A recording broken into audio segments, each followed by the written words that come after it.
This is Infection, the survival podcast, recorded live on Tuesday, May 12th, 2020, episode 278.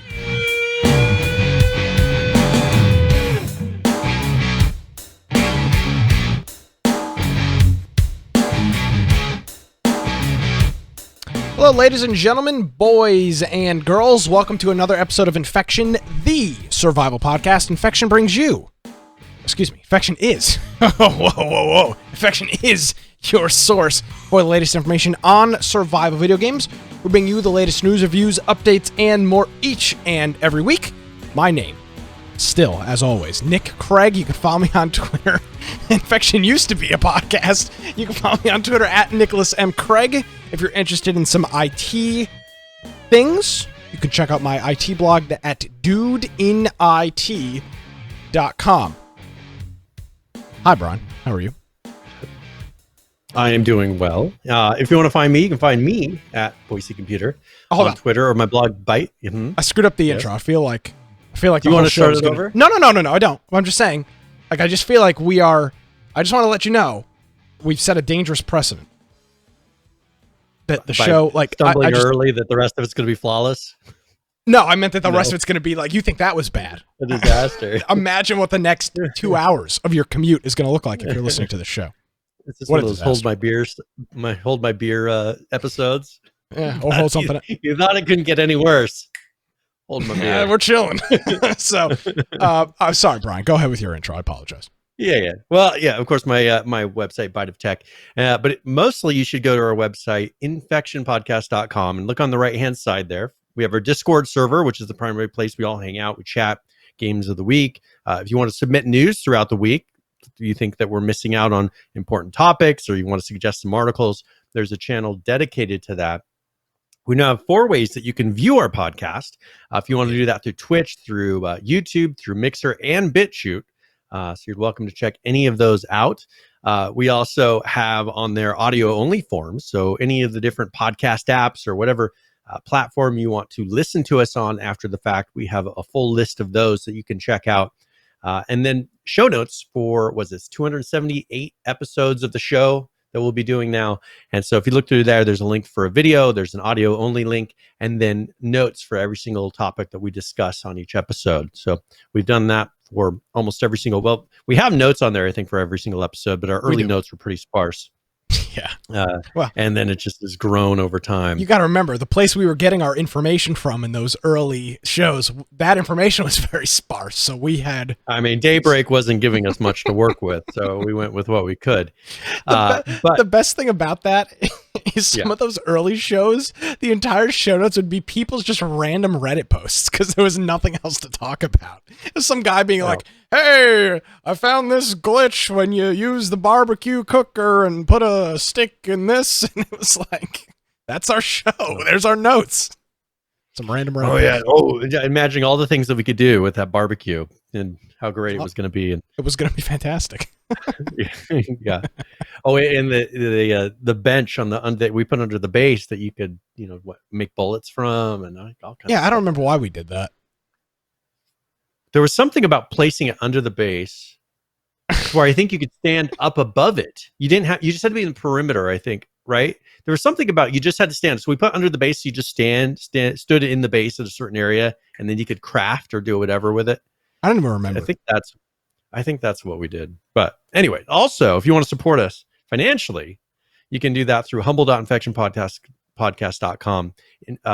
We have one thing we're going to be checking out is Amazon. Is making sure, because we haven't actually looked to make sure we're getting paid through there. It just kind of automatically does everything. I will check that this week because I've done a lot of purchases through it. Chicken parts, things like that. And then, and so if you want to do amazon.infectionpodcast.com, or we'll think here, I'm sure pretty soon, some people that have been using our Twitch Prime subs, which adds up throughout the year and helps us go to PAX. So we really appreciate that.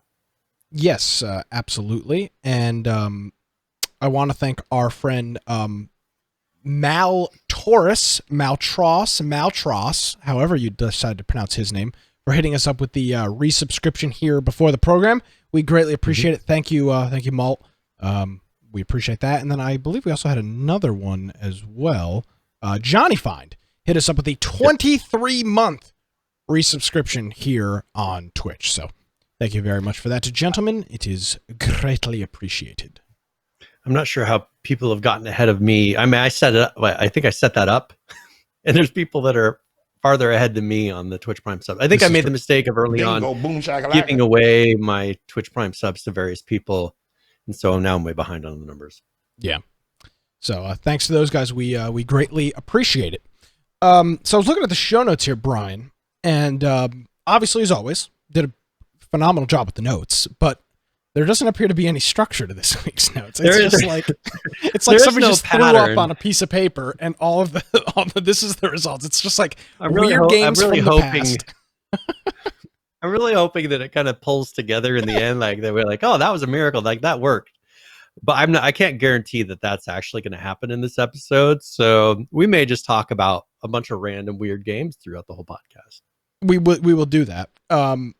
Let's start off with a weird game, a game that we talked about ages ago now, the Culling. Mm-hmm. Now, yes. Brian, if you remember the Culling, the original Culling, we saw at PAX in 2017, yes. I believe. They were part of the Corsair booth, and yes. we played it a little bit there. It was all right.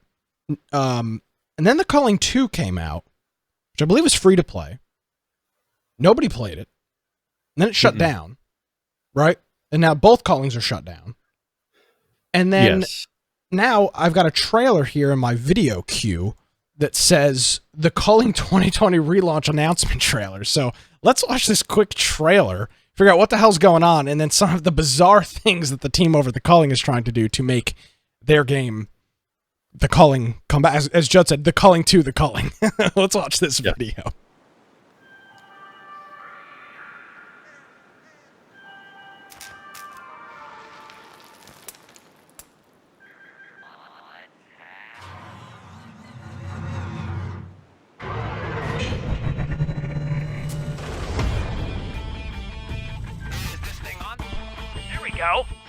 This island used to be filled with murder and mayhem, but it's been full of emptiness for too long. Too long!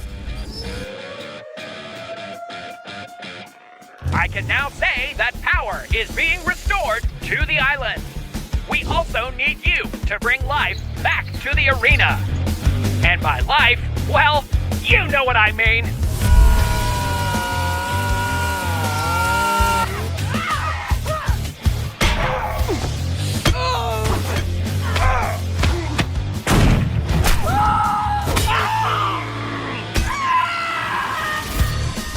The Culling is back.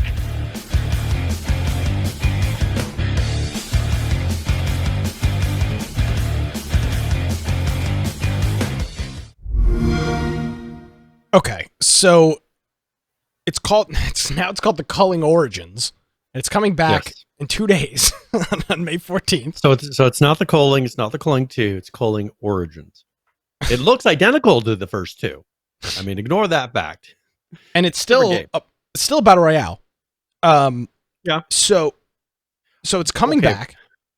Still a battle royale. They did make some changes though. They did. It's going to be available on Xbox One this week. So it's not even on PC, which to me, it says it's in the works. A PC version is also in the works. So what it seems like to me here, Brian, probably is that Microsoft probably reached out to these guys and flushed them with a little bit of cash to make another game available for the Xbox. That's the only logical explanation I have. I can't imagine these guys just came out of retirement and were like, you know what the future is? A free-to-play Xbox game.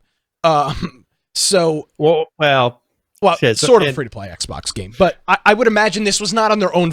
Somebody had to have stoked this fire. Right? This did not. They weren't just like, hey man, coronavirus. This is one of our best titles. We should have really let's just re-release essentially the first two games on Xbox. I can't imagine that just happened. So I would presumably Microsoft's indie, which by the way, Microsoft and Sony do this a lot. They flush a lot of projects with cash to make games available on their platform because at the end of the day, the more games you have, the more you can appeal to the player base, and with the console wars heating up, who knows what the availability for the new Xbox and PlayStation are going to be with manufacturing delays and production delays. And, we're not going to talk about 1 in 5 Americans right now are unemployed. There's a whole bunch of questions out there. So maybe, obviously more people are home. So Microsoft is looking to take advantage of that. So they've released this game, or excuse me, they are going to be releasing this game, Brian. And the cool thing is it will be free to play. But you will only be able to play 1 match a day. Which this is the first time. This is the first time I've ever seen this approach. Which to me, not 5, 1. To me, it seems 1 match too much, but nevertheless, 1 match a day. Unless let's caveat. Unless you purchase a pack of tokens to play more games. Or you could win if you won the game. If you won the game, you get to get another game for again. Which that's kind of cool. I like that. So you will be able to buy packs of online player match tokens. 3 tokens, which is 3 games, is 99 cents. 10 tokens is $2.99, and 20 tokens is $4.99. Now you think, wow, I mean, maybe I want to play 60 games in a day. Well, then what do? Well, you can buy an online 1-day pass. So you can buy a 7-day pass for $1.99 for a whole week, or you could buy a 30-day pass for $5.99.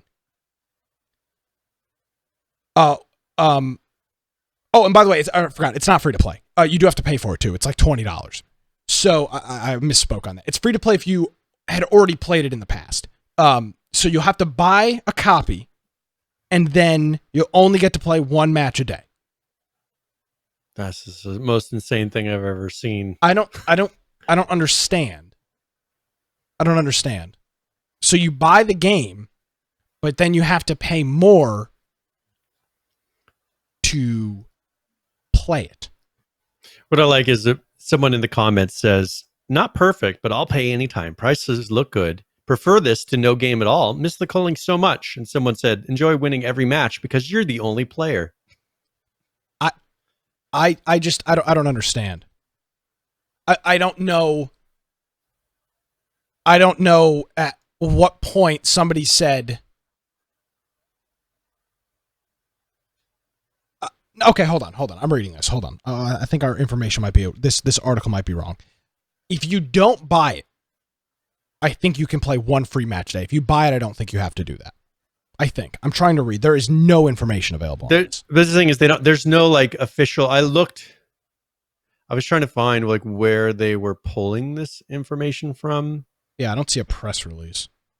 And I don't see any information other. I mean, even on the trailer, if you look at the trailer, they don't have a link to any kind of a landing page or anything on that trailer. And it's very strange.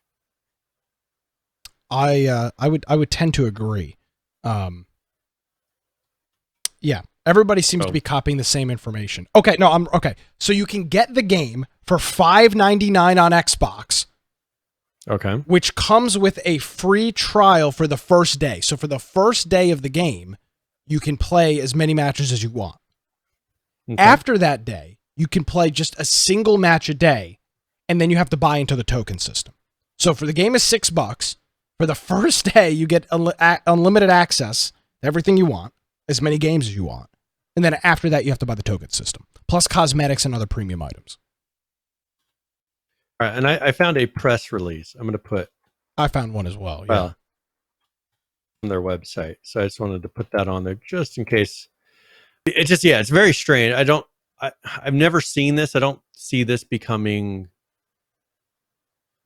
a new way to do things. I've never heard of these like pay per game things that have been successful. I mean, this isn't an arcade. It's what they're treating it like, is an arcade. Well, yeah, but they're not, because arcades don't charge you entry. Now, obviously, a traditional style arcade does not charge you entry, right? You go into the arcade for free. Well, there's one here that charges you entry, but then you get to play as many games as you want. And there's one here that does that too. But a traditional, like Brian, when you were growing up, a traditional arcade was free to go to. You would just bring a wallet full or a pocket full of quarters or whatever, or bills to convert into quarters, and that was how it worked.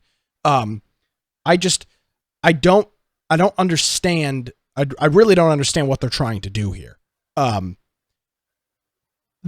It's not like they're taking, for example, if somebody like PUBG were to do this, right?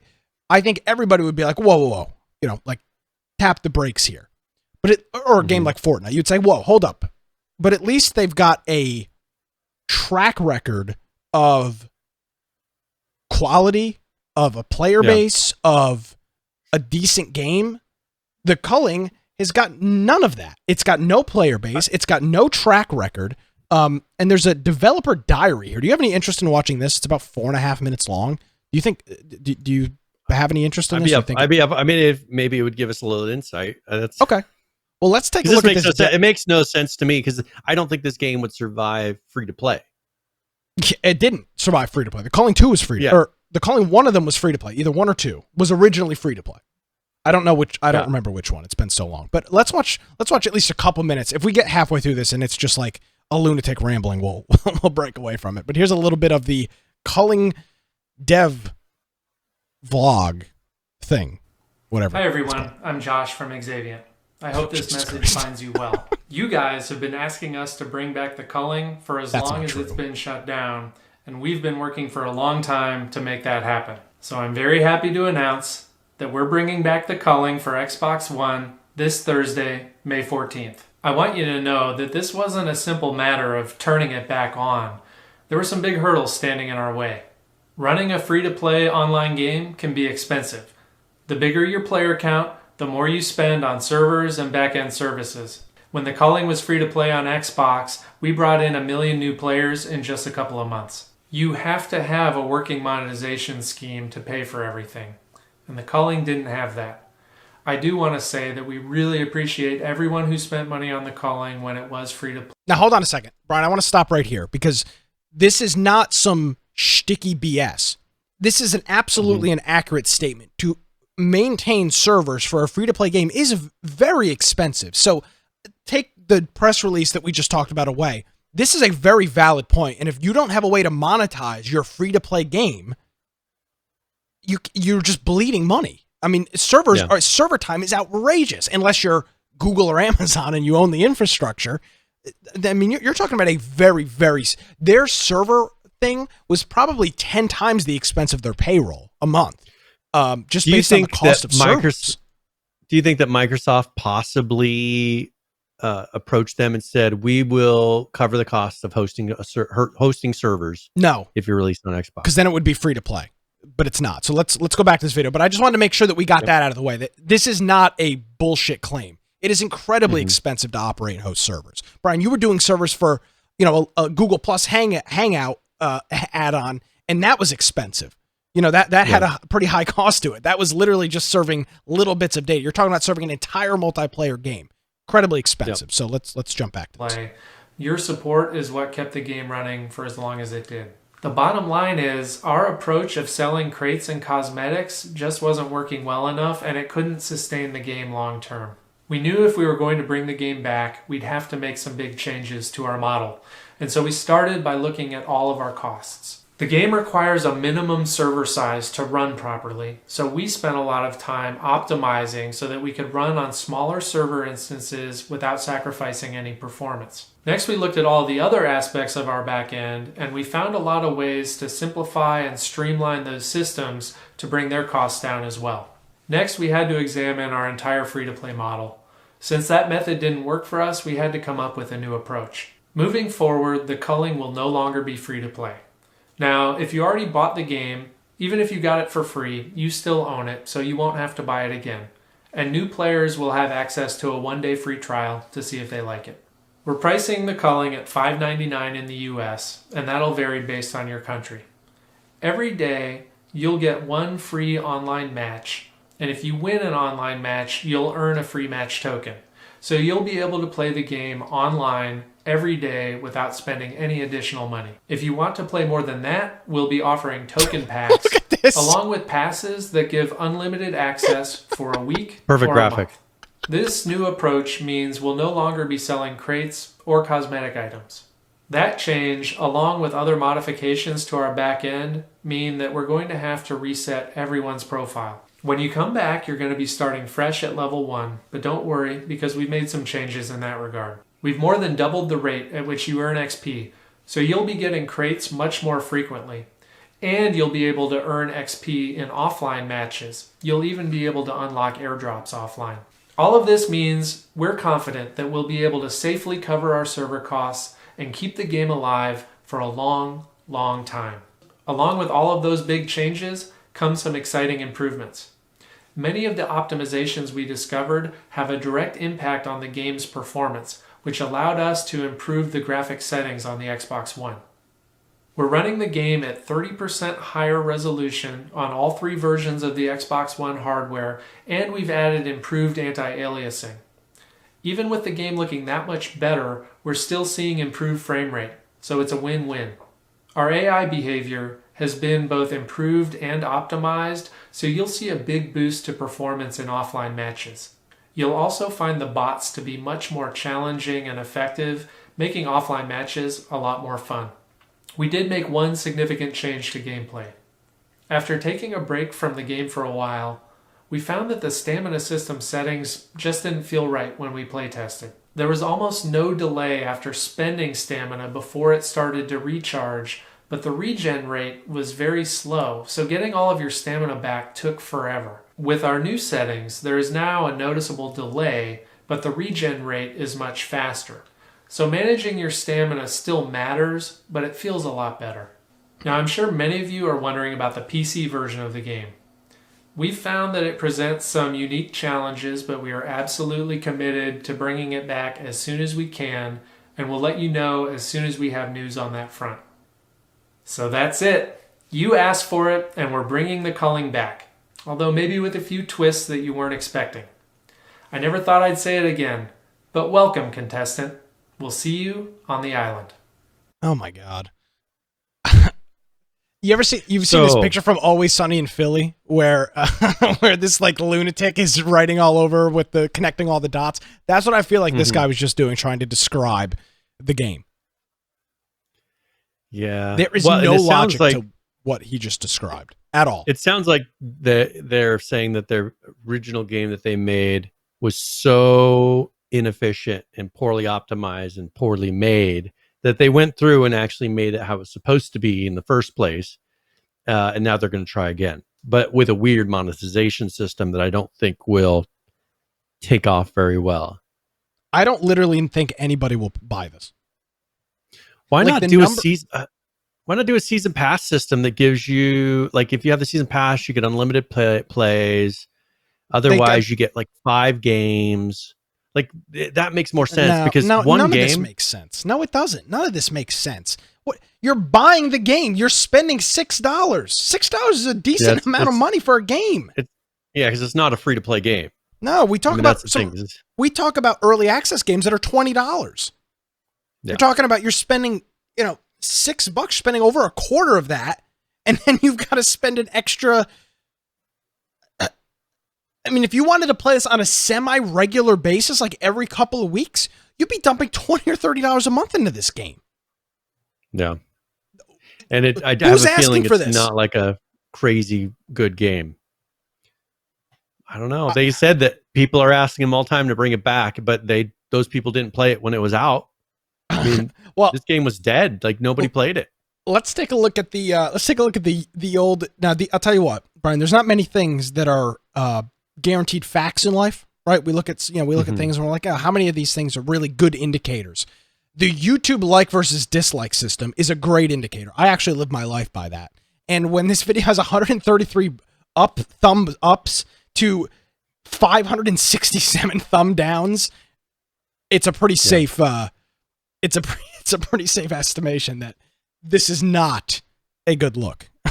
People are really not interested because if they were, your video would have more than, at this point, it looks like about 1/6 upvotes. Not super hot. And I think that they're really, I mean, I don't know how they have worked this out to think that this is going to be a successful model. Like, no, it is new. Like, I've never seen anyone do this before. So you can say, oh, it's not been tried yet. But Brian, I'm pretty sure that. You ever seen somebody drive their car upside down before? Not yet, but that doesn't mean that it won't be successful, right? I mean, just because no one's really done it before. I just think it's one of those things where they're putting it together and it's like, well, no one's tried it. Let's see what happens. But you would think you would want your game to be as successful as possible, and you would come up with a system that at least would drive people to come back. Because that's usually like with mobile games and things like that. When you have some sort of a kind of a crazy system like this, your goal is to get them to come back. And this doesn't seem to do that. Well, I totally agree with you. Again, if a game like Fortnite or PUBG or somebody else were to do this, our reaction would be a lot different. Well, I don't think I'd be for it, but the reaction would be a lot different. Special game mode, like if they had a special game mode that you paid, but like entry into it, and it was something that you got special rewards out of, that would be one thing. Like that would be kind of like an opt-in system, but not the whole game being that way. But the culling sucks. It's a bad game. That's why it went away, because people didn't play it. Why didn't people play it? Not because it was the best game ever made, because it sucked. Clearly. I mean, it's a pretty Brian, if you do something and people aren't interested in it, in most of the time, it's because the product is no good. Now, you can make the argument, oh, it's too ahead of its time. The Culling was not too ahead of its time. It was just a crappy battle royale. Right? Yeah. Great example. The Sega Dreamcast. I talk about it all the time. System was a flop. In my opinion, it was a little too ahead of its time. A lot of people would say that. It had networking. It had an online system. People didn't have good internet and broadband connections. Okay, fine. This is not that. Yeah. I mean, this is a game that has failed not once, but twice. 2 different versions have failed, and now they're bringing it back for, I mean, are they going with the old third time's the charm? Yeah. And maybe they view the market being different. One thing is, if you look right now, there's a lot more people home playing games than on average. Yeah, kind of like old. I mean, it was kind of like during the H1Z1 days. There were a lot of people home playing video games. Maybe they think also that they were shafted by PUBG and other games that came out that really stole the thunder. Okay. Fortnite, PUBG. Maybe they feel like, all right, those games are kind of settled down, and this is our chance. I mean, I'm assuming that's some of the logic they're doing. Okay. I agree that's probably the logic, but why are you making your game? Brian, we need a change.org petition like we had back in the day for H1Z1. Yeah. Decide where you want to be. Do you want to be free to... Guess what? People will pay $20 for a video game. They will. Yeah. They will. I mean, literally, our entire Discord, people will pay money for games if they think it's worth it. But they're not going to pay $6. And here's the thing, though, Brian. And this is the key. This is like some multi-level marketing crap, because nobody is going to read the description before this. They're going to go, oh, a battle royale game, $6.99. That's a good deal. Then they buy it and they realize, oh, God damn it. Like, I get one game a day. Yeah, I got screwed. That's the hope, right? See, that's very shady. Now, I'm not saying these guys are scammers. They're not. But how many, now, you want to say, okay, the fault's on the consumer. They didn't read the description. I get it. But there's a certain level of transparency that I want. And I can almost guarantee you, if you read the description of this game, it is not going to say, buy 3 games for 99 cents, 5 games for, it's not going to be very obvious, and that's a problem. I mean, when I see a game that's going to be $5.99, I assume that game is going to be free for me to play. I think a lot of other people assume that too. In most cases, I just don't see a path to success with this. No. with what they're putting out. I don't see a way that this, because they struggle to fill any lobbies free to play. The melee, the game was just a mess to play. It didn't feel good. Perhaps they feel like they have fixed. I mean, they talked a lot about optimization and fixing a lot of things. Maybe they feel like the game is actually fun now. I mean, that could be it. But I would think that they would want to have at least a free to play tier that will keep the lobbies full, because that's going to be their struggle, is how do you keep the lobbies full? And maybe they figure being on Xbox, there's so many more players. You know, we've talked about this before. There's so many more players on Xbox. Maybe they feel like it'll be enough to at least keep a lobby or a couple lobbies going. But on PC, they wouldn't be able to keep a single lobby going. This is a great description. It says, while this sounds completely absurd to those that have not played the Culling, this should come at no surprise to anyone who is a fan and has followed the development of the game. The developers of the Culling are not only incompetent from a game development perspective, but are also blood-sucking to the 9th degree. So I think that's actually pretty funny. I don't think we should give this any more coverage than we already have. There is no. I mean, Brian, I talk about this a lot from a political side. You can't rationalize insanity, right? Like when somebody goes and like murders their entire family, and you like the crime show does like, well, what caused him? You're trying to rationalize some insanity. Like you can't, as a sane individual, you can't rationalize why somebody would go and murder their entire family. That doesn't make any sense. Like unless you are that person, you can't rationalize it. That's why you never find out like why serial killers did anything, because you can't understand insanity. It just doesn't work. I feel like it's the same thing with this with the Culling. We are trying to understand insanity, and it's not going to work. I mean, I'm crazy, but I'm not this insane. I mean, Brian and I are podcasters. We are like we're insane, but this is like, I mean, this is like next level. Like this is full on mental breakdown. Like, yeah, we've got a semblance of having it together. These guys are way off the deep end. I mean, this is probably the most insane thing we've ever talked about on this program. So here's the cool thing. I mean, if you look, they started the do-over in 2018, shut it down in 2019. Now they're going to try again in 2020. The year of the dragon. When was the original one? Was that 2017? 2017, yeah. So they did 2017, 2018, 2019, 2020. They will have done 3 games in 3 years. Essentially the same game. Same game under 3 different names in 3 years. So this will be interesting. Or actually 4 years. Well, it'll be 4 years. Who cares? But this will be interesting to see how. We did a name change, Brian. We went from Infection the H1Z1 podcast to Infection the Survival podcast. I know.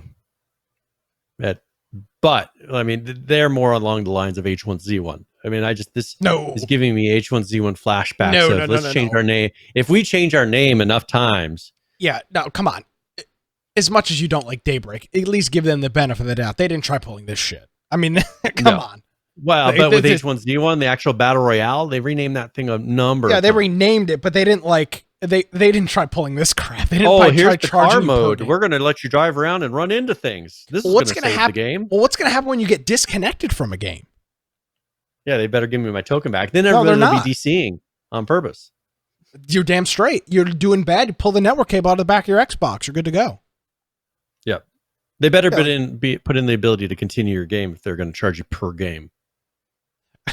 That's why they're not doing a PC version, because the game would probably be so unstable. Well, and they wouldn't have a place to see. The thing about doing this on Xbox is they can use the Microsoft's system. Exactly. Steam does not offer this, and then they'd have to build their own launcher, their own payment system, their own infrastructure for keeping track of how many tokens I have in my account. I mean, it's like donating to a cam girl. You're saving up your tokens. I could just get a little bit more for 99 cents. Just a little bit more is all I need. What can you give me? Oh, $20,000 what it takes now? Okay. I mean, PH is trying to pressure me into playing this on my Xbox. You should. I guarantee. I'll send them an email. We'll get some copies. I'll get us a copy or two. I mean, we only have I'd to play try one it. game to make our I opinion. play my one game, and I'll be like, sorry, I wasn't willing to pay any more. Yeah, there you go. I'll try again tomorrow. You can. I mean, you just spent about $6,000 on chickens. You should be able to spend $5.99 on an Xbox game. Well, yeah, I'll. But you should see. Yeah, see if you can get it. If you can, I will try it. Things that make you go, That's where we're sitting right now. So that's the Culling. Can't say I've got. Yeah, it's the Culling. We'll see where it goes. That's why we opened the show saying we weren't really sure where things were going to head this evening, and now I think you've understood why. We've just covered the most insane thing. Yeah, it's a game. All right, so let's move on.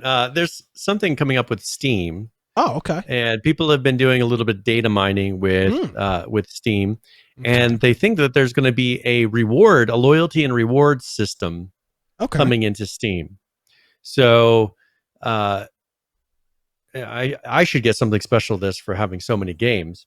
No. But they said what they're going to do is they're going to have a program in mind for rewarding longtime users, kind of like a loyalty reward system. Okay. And because they're seeing things like reward items, badge levels, and possibly, they're not quite sure yet, discounts on certain games based on how good of a customer you are, I guess.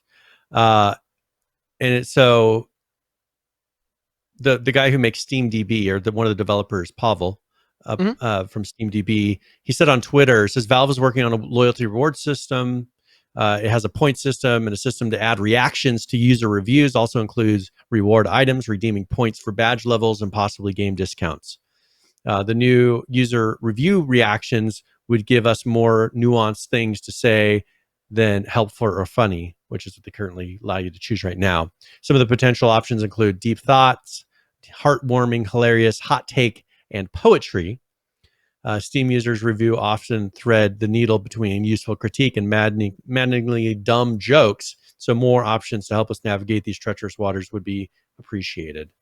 So because they found different images, PNG files in there that like deep thoughts 54-01.png, all these names indicating those things. So they think that we'll be seeing those sometime soon. So more reactions and things like that. Okay. Brian, you're an adult. How many rewards programs have you actually found any benefit in? What do you mean by well, let me think. I'm asking you a question. I mean, I'm trying to think of any that really I've got an answer to you. Or I've got an answer for you. You know who's got the best rewards program out of anybody? And you're not going to think. Domino's. Now you may think, oh, no, I'm being dead serious. I don't need Domino's, it's very straightforward. You order like 6 or 8 pizzas, you get them one free. It's very simple. That's the problem with rewards programs, Brian. It's all this convoluted bullshit, and it's like, oh, well, you can do this, and that. You get 78 cents off of a game purchase of $50 or more. It's ridiculous, right? It's never useful. I honestly can say, and I'm no Domino's expert. I just know about their program because they advertise like a banshee. It's very simple. You literally, you sign up for an account. If you order with your account, after a certain number of orders, I don't know, 6, 8, 10, I don't know what the price is, you get one free. You get a free large pizza. Yeah. How complicated is that? You just place an order. It sounds like Ross's tip of the week. It sounds like a tip of the week for anybody. I mean, it's the simplest. Every other rewards program is ridiculous. It's nonsense. I mean, Brian, we've gone to Seattle now twice. Yep. Guess how many airline rewards points I have? Like 4,000. Guess what it's worth? Nothing. Yeah. It's stupid. Why call it a rewards program? It's nonsense. It's unrealistic for regular people to obtain. So I'm all for a rewards program, but I hope it's legit. Like, don't give me this falsetto of, oh, you're going to be able to be part of this program. Give me something. And now, PH says discounts would be cool. They would. But what's going to be how much is the discount going to be? 60 cents off of a game after all this work is ridiculous. What if, like, from a particular studio, you owned a certain number of their games, and they see that you're a loyal customer to that studio, like to their game franchise. They Okay. say, oh, you qualify because you have the first couple of this series. We'll give you the last part of it at a discount. Things 50% like that. off. I think that'd be great. Well, I don't. The studios would have to agree to but that that's sort of a system. But if they could get them to agree to it, then they could. And that's the thing is, I'm all for, and people should be rewarded if they're spending all this money, but you've got to make it realistic, Brian. How many, would you have 1,100 games on Steam? What are you going to save? $2 on your next $60 purchase? I mean, really? You're going to call that a rewards program? Come on, like don't jerk me around. Yeah, I got a little over 1,300 right now. 1,300 games. You are the picture perfect definition of a loyal customer. How? Yeah. I guarantee you. How are they going to reward me? I guarantee you get nothing you find any value in. Yeah. And if you do, it will be something so minuscule. Like, again, $2 off of a purchase of $49 or more. It's going to, damn well, Brian, this is not going to be straightforward. Yeah. And that's frustrating to me. I could be wrong, but I don't think we'll see. I mean, Steam generally is a React type of a company when it comes to, because what improvements did they make until Epic and some competition came around? None. Steam stayed stagnant for years. I mean, they were like, once Epic came out, they're like, oh, look, the chat system's a little bit improved. And they actually made some changes. Before that, didn't really change anything. So I think that they're concerned at the different sales and game giveaways and all these things that Epic's doing, and they're trying to figure out, well, how can we offer something without giving anything away for free? Because that seems to be what they're scared of. Our good friend Nissan Communications in the chat says, Nick got me to activate my Domino's rewards. Yeah, absolutely. There you go. It's an actual good rewards program. And I'll tell you what, I say the same thing about Bing. Bing's got a great rewards program. Use their browser, get free Microsoft stuff, get Skype Premium, get Xbox Game Pass. It's really simple. It's not unobtainable. I'm sitting at my computer literally all day using the internet, searching stuff all day. Yeah. Now, the rewards are high, don't get me wrong, but I'm just using it in place of Google. It works fine. Yeah. So that's all. I hope they actually come through with this. Because I tell you what, though, maybe Epic will be the one that pushes this forward on Steam. Maybe Steam realizes this is what they have to do. When Epic releases a game for 60 or for, Epic's sometimes undercutting them by a couple bucks a title, like $2 or $3, $4, $5. Maybe this is Steam's response to that. I don't know. Yeah. Well, hopefully, I mean, if it's competition that's driving to this, I'm perfectly happy with it. I like to see competition actually making a company think of the consumer a little bit more. Yep. Whether they like it or not. Absolutely, absolutely. But that's pretty much it from Steam. We'll see once they actually release it. Steam doesn't really talk about these things. This is all data mined information, so we'll get an email. If it actually comes to fruition. Yeah, they'll get usually the thing is the day before they'll do a press release. Yeah, we'll get the email. It's always good. And then all right. Another thing is I found some news on a game that's coming out. At PAX, one of the games that we covered was Kerbal Space Program. Remember they talked about the new one? Mm-hmm. Well, I saw where another company's making a boat, like a kind of like a Sea of Thieves meets Kerbal Space Program for naval construction. Ooh. So you make boats and then you see if they will float. And so you have all these objectives because you're trying to make it to where they're fast or resilient. I just thought it was kind of interesting. Hadn't seen anything like this. There is a video. Yeah, you want to watch it? I didn't. Yeah. Do you have access? Do you have it there? Yeah, I do. Okay, let's take a look at this. A little bit of this trailer here for what is it called again? It's called Sea of Craft. Yeah, really unique naming scheme there. Let's take a look.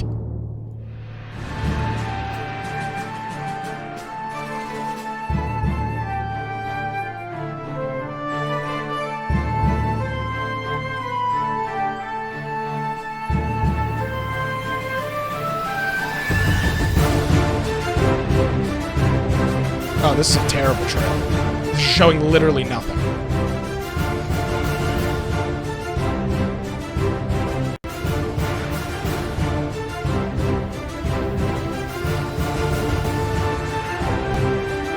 I love when they take still shots. I'd rather see the boat moving first one. Oh, this looks bad. Oh no.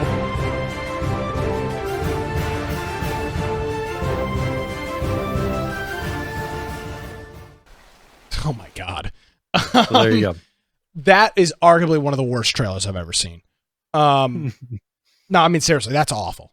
You know what that reminded me of? Like the mobile game trailers where it's like the tap war game or whatever, and then on TV it's like it's like a close up of these units, planes flying over and dropping bombs. Then you actually play it, and it's like, yeah, everything's really far away. And yeah, it's like,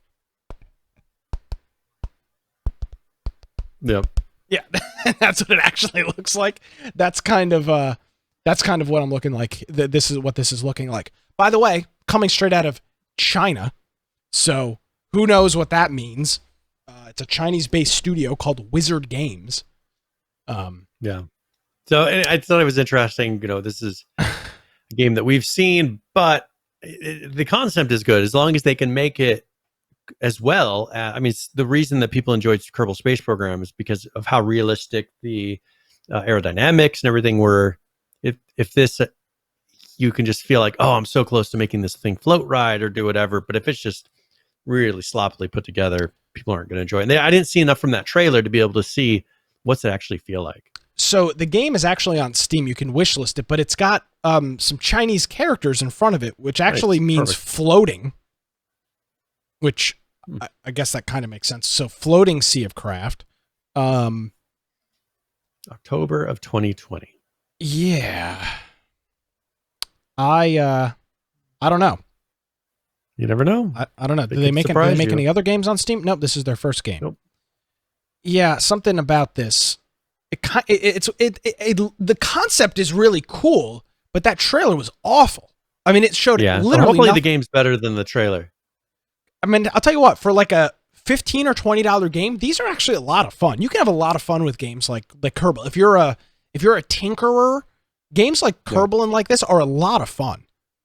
So I'm not writing it off yet, but if that trailer's any indication of what they're capable of, I would run like this. I would run from this like the plague. Well, and one thing that Kerbal really helped Kerbal was kind of the fun little characters that were there too, that kind of made it a little less serious. And I don't see any of that kind of theming to this or anything that really kind of gives it a fun. So we'll see. I mean, they're gonna have struggled to get people to pick this up if it's just very plain. These sim games are very popular though. There's a couple of car simulators. I've got one of them, Rev. Something. I don't remember. BeamNG. That's a popular car simulator game. Obviously Kerbal, Microsoft Flight Simulator. They're coming out with their new Microsoft Flight Simulator after 15 years later this year or early next year. So if this has got a good underlying engine, right? Because that's all of these simulator games, the key is the engine, right? Because a lot of this, because it's simulating physics and things like that. If they do that well, that's why I said with the Kerbal Space Program, they had it down to a science, going out in orbits, and you had to calculate it and be very accurate. If this is just, if there's no science to it, people are going to get bored. They want it to be very technical. Like Atlas, right? Atlas has got a good water system, but you would never say you would never say you're playing a boating simulator. I mean, it doesn't simulate that crap at all. You put the sails up and put them down. I mean, it's not really a simulator. So it's got some potential, I guess. I just don't. The trailer was not a good trailer. Sucked. I mean, plain and simple. The trailer just sucks. Hopefully, this is something that improves. Like, hopefully, the trailer is like, oh, well, that was not that great, but this was actually a fun game, because it would be fun to have a variant of Kerbal. Yeah, I enjoy the simulator types. Why? I just wonder why there's Chinese verbiage in front of the name. Yeah, that is kind of weird. That is weird, because if this is not, and you think like, oh, well, you're on there's not even a Chinese Steam store, but you're on the Chinese Steam. No, I'm not. I'm on the American. You search for Sea of Craft, and it comes up like that. And I Google translated those two words, and they became floating, was what it told me. So, yeah, I added it to my wish list. I guess we'll see. Time will tell. Yep. Hopefully it's something that is actually interesting. So we'll see. Well, I thought I would mention it because it caught my eye. Well, speaking of things that are actually interesting, Brian, OUTBRK, the tornado simulator game. We have got a new update here.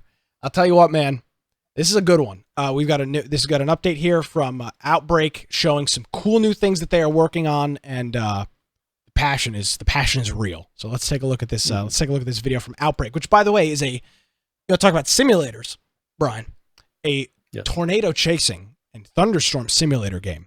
And they've got some very cool things they're working on. So we'll take a look at this. Hey everyone, this is David from the OUTBRK team, and this is the OUTBRK development update number 2. Let's jump right in by showing you some awesome visual about the updates of our weather system, VFX, and audio. So this is lightning based on location. Okay. Pretty cool.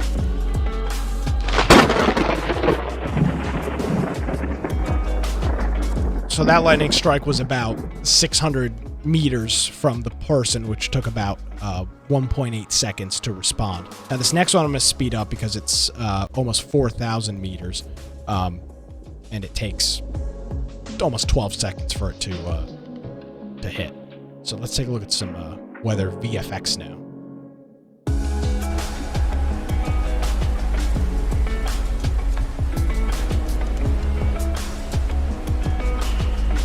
Now this part's describing a heavy precipitation core, so that is that's high dBz in the core.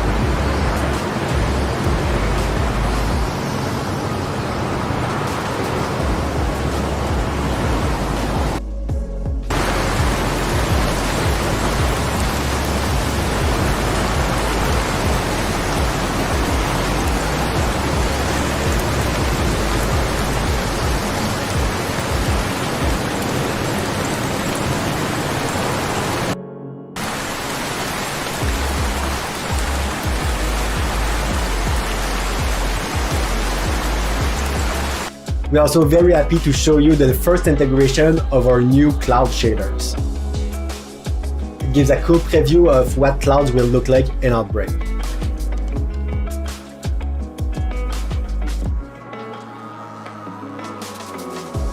On the world design, I've been hard at work on the canyon area, mostly placing rocks to define the silhouette of this massive landmark.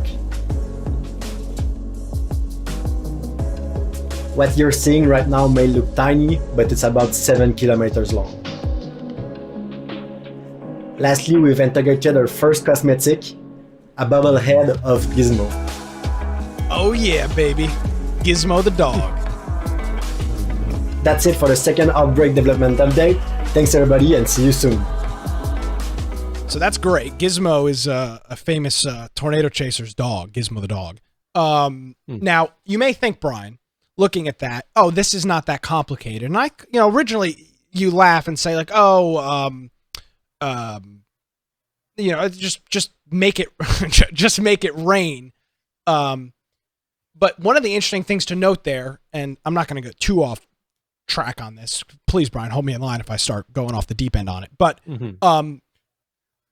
they are trying to simulate what an actual condition would look like. Now, if you saw during that trailer, and for your audio listeners, I'm sorry, they mentioned dBz, which is decibels from Z, which Z is the radar, right? So if you look at a picture of a radar like this, everybody's seen this before. You've got your greens, your yellows, your oranges, and your reds, right? That's the severity of what you're seeing. So dBz is the decibels of a radar return from a radar to wherever the particles of a raindrop are. Okay, nevertheless, they actually have to simulate that because in game you are driving around, you're looking at a radar and making your decisions based on that. So they're trying to make it accurate to what you would see in real life, right? A 65 dBz return has got a certain look, right? It's a mathematical thing that you can measure, right? It's not a 65 dBz return is always 65 dBz. It's something that can be proven, right? At this rate, it is raining this hard. And that's what I think they're trying to match. And that's why it's probably a little bit more complicated than but it even is just make it rain kind of thing. It seems like with the lightning, for instance, you counting the time, that would be something on the field. If you were doing this realistically, actually on site doing this, you'd be like, okay, I need to figure out how far away this storm is. I see this lightning that's in the middle of it. I'm counting, okay, it's this many miles. We got to drive. Correct. I mean, I would assume they're trying to create enough realistic Yeah. surroundings of the game to where you're able to use some of the similar and realistic tools of your knowledge of that, of storm chasing, to be able to play it. Yeah. So similar to with the truck simulators where you're doing, even truckers, you're learning some new things about that. Well, with this one, it's going to be, you'll learn things, but also you'll be taking people who know about it, and they'll just be having fun doing it. I mean, you don't go around you've played enough of those trucking games, Brian. You don't go around a corner with full W, right? You lay off the gas and you maybe tap the brake a little bit so you don't flip your truck over. I mean, it's similar things to that. So for a weather nerd, it's very cool to see. For other people, it's probably like, oh, just make it rain or make a tornado show up. They're trying to make it as more of a, this is what a radar return would look like if you were looking at a picture of a weather radar, and this is what it actually looks like in game. So there's kind of two parts there. And that's pretty cool. So I'm very excited. Well, we'll see. When are you going to be able to play it? I don't know, but we're in my domain, and when we're talking Kickstarter, right? When we're talking about DBZ on Infection Podcast and talking about high precipitation cores, we're in a good place. We're chilling. Yeah, we got this. So yes, OUTBRK. It's a OUTBRK. Check it out. All right. Yep. BRK. All right. So let's go ahead and talk. There's a little bit more news here. One thing, Elder Scrolls, there's an announcement, and a lot of people are looking forward to Elder Scrolls 6. Okay. I know personally I am. And Bethesda said that it's going to be years from now before it's released. I know people keep hinting at it. They showed at whatever convention last year. No, it was 2 years ago at E3. Didn't they just show it was just like a camera going over a mountain and it just said Elder Scrolls 6. And that was it. That was pretty much all they've shown. But that was the E3 2018. Yeah. They showed that flyover of the mountain. There's some music, and then it showed the name. But they're telling people, first of all, Todd Howard said at PAX East 2019, he said it's going to be a long way off still, a very long way off. But they didn't give an exact date. Here they're saying again, it's going to be years before Elder Scrolls 6 is out. So just for people that were hoping to see this in the next year or two, it is not going to be something that's going to be anytime soon. Yeah, well, the nice thing is it'll be on next-gen consoles. So I'm sure that will and they'll be well developed. I mean, by then, they'll be very well settled. Yeah. So you'll probably get it at the best. Because the thing is, when you have a new generation of console that comes out, the first set of games generally aren't using the full capabilities of the system. Yeah, and you see this every single time. The games seem to improve, but magically, it's the exact same hardware from the beginning to the end. Yeah. It's just because people are learning to optimize. I saw a really interesting article, or it was actually an interview by a game developer, and he was talking about, I think it was maybe Crash Bandicoot, if I remember correctly. It was a game like Crash Bandicoot. And he was talking about how they pretty much hacked the hardware of that system. It was like the PS2 or whatever. Yeah.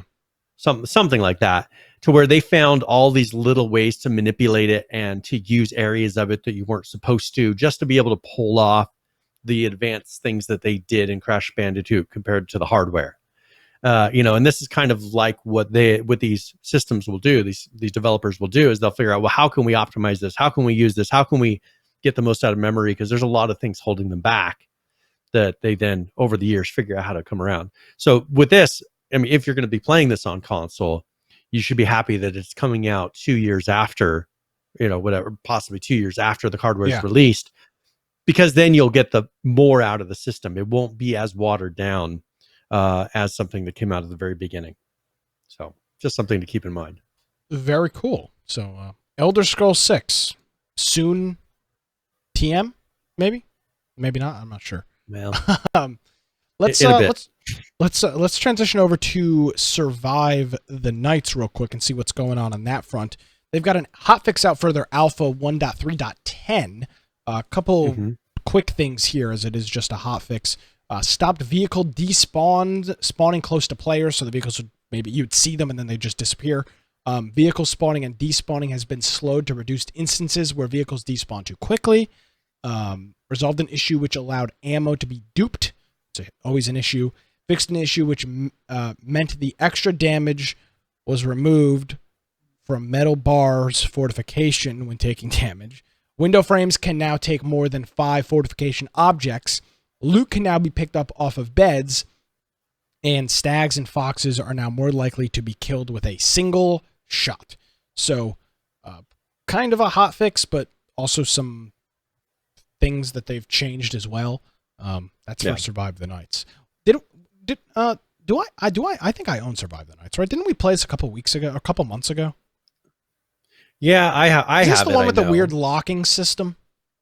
Yes, and I know that they talked about redoing it. I have to see if they actually, if that was saying that was upcoming, but I think they've redone a lot of those things. Yeah, I do. Yeah, we have played this. We'll have to give it a try again. Yeah, I've played almost 4 hours of this, which might not sound like a lot, but in a game like this where there's literally nothing to do, it's that's like an eternity. Feels like forever. Yeah, it does. They have been making some changes. Not a ton of content changes lately, but they did redo that locking system, and some of the things that we ran into during our playtime, we were like, "Oh, this is weird." They actually addressed them shortly after that, so cool. Might be worth checking out again. A game that maybe not worth checking out quite yet. Outlaws of the Old West. I mean, one of the last updates they did was the cool barns and things like that. But then I think they removed all that. That was like 8 months ago, wasn't it? But they really didn't do any content updates since then, and then they removed all these things. So it's like they didn't do any content updates whatsoever. Okay. But they did do patch 1.3.1. Okay. And this is done in multiple edits, but we'll see. I'll try to break this down. Pretty much, they are doing a wipe. They're going to be official PvP wipe due to a number of exploits that have affected the balance of the game. So they're wiping all the PvP servers. And then this is something where they've done probably 20 something patches here, fixed an issue with BattleEye kicking and banning people due to a delay in the connection. And this is also going to fix another random bug where players would not have control of the character after spawning. They removed the stack height limit if disable support is true in the any config. They disabled decay timer on multiplayer if it's less than or equal to 0. They added keybinds for console. They fixed hotbar not being unset when an item is sold. Just dismount of, so to give you an idea, just little tweaks. They added search in the mailbox. Oh, cool. They fixed a few map seams. Then that's pretty much it. I mean, nothing. A lot of little fixes. So yeah, that's the little things they did before the wipe, but no new content. It hasn't been new content for a little while. So okay, but if I browse over to the Steam page, I see that 71% of the reviews in the last 30 days are mostly positive. What's the deal with that? I mean, so it is improving. People are starting to play it, and I think that they got rid of what they wanted with this game. If I remember correctly from reading on this early, is they wanted the world to be built by the players. The problem is, you need to have a lot of players to make a world filled and feel full. So they would have these kind of sample starter towns, and that's why they wiped everything, because they wanted to have like one town where it was kind of a hub, and then everything else be player built. So that's their goal. And, as long as people are playing it and building those towns, the game isn't that bad. There were a lot of issues with hacking. Donnie actually bought this game for me, and I played it with him. Thanks, Donnie. And it is a fun game. And he says, here's Donnie in chat. He says, I like Outlaws. It's a fun game for what it is, and it's not overpriced. However, the game is a bit laggy still. And the lag has kept him from really getting into a grind with friends. Yeah. He says like he needs Ark. to check it out again. Ark in the early days, Yeah. that was a huge issue. Those server spikes Oh, made it yeah. almost unplayable. Yeah, we'd be like, oh, rubber banding starting, and we'd wait a couple seconds, and then your player would start going again, which would make PvP and things like that almost impossible. Yeah, I mean, I'm looking at this. There's like 250 people playing right now, which is a decent player base, but this is supposed to be this is an MMO. Yes. That's not a lot of players for an MMO. No, and that's the issue, is if they need to get more players. I mean, the game isn't that bad. I mean, compared to some of the things that we have played, it's not that bad. It's just they're not putting out content fast enough. Like they just need to make it a priority enough to where Conan's the perfect example. This is not that far off from the concept of Conan. No, It's like a Western version of Conan, but they're not putting out all of the building and role playing and all those components that people really flock to. If they would do things like that, I think a lot more people would play this game, but they're not. Well, and that's what Donnie's saying, essentially says is it's a fun game for what it is. And I think that's the important thing to note with almost everything we talk about on this show is know what and manage your expectations and know what you're getting into. If you think you're getting into Red Dead Redemption for $20, you're going to be gravely disappointed. But if you know what you're getting into, which is a, partially unfinished, if you're really into Westerns, like I know Brian is, this is a great game. Yeah. And that's the thing is when I played it, there wasn't enough of the things to really make you feel like you're in that world. I mean, I really enjoyed Red Dead 2. They did a really good job of just immersing you in the world. Now, this is a much smaller project, much smaller studio. It's not that, but the tools were not there to let you kind of get lost in the adventure. And that was the problem and I don't see them really 100% focusing on that. They need to be making, rather than worrying about other things, make building parts, make it so that you can make a ranch by yourself that is fully decked out. Put all the components to make a full ranch, or put all the components if you want to make a bar, a saloon. Oh, yeah. Put all those, you know what I'm saying? Put all those components in there so that you run the saloon for the little town that you guys are making. I'd be all in for that. I could be a good saloonman. I think that's where they really, exactly. You'd be under the bar half the time. But no, hey, don't well, I don't know what word I'm looking for. Well, defame's not the right word. I don't know. Don't disparage me on this program, Brian. I've got a good name to uphold. Sorry. And I don't know why you would say such miserable things about me. Totally unfounded. Absolutely. And so, no and so I think that's the contrary. issue. If they would have made those things, I think they would have taken off. And that's exactly what Conan did. Because are people playing Conan for the raids? No.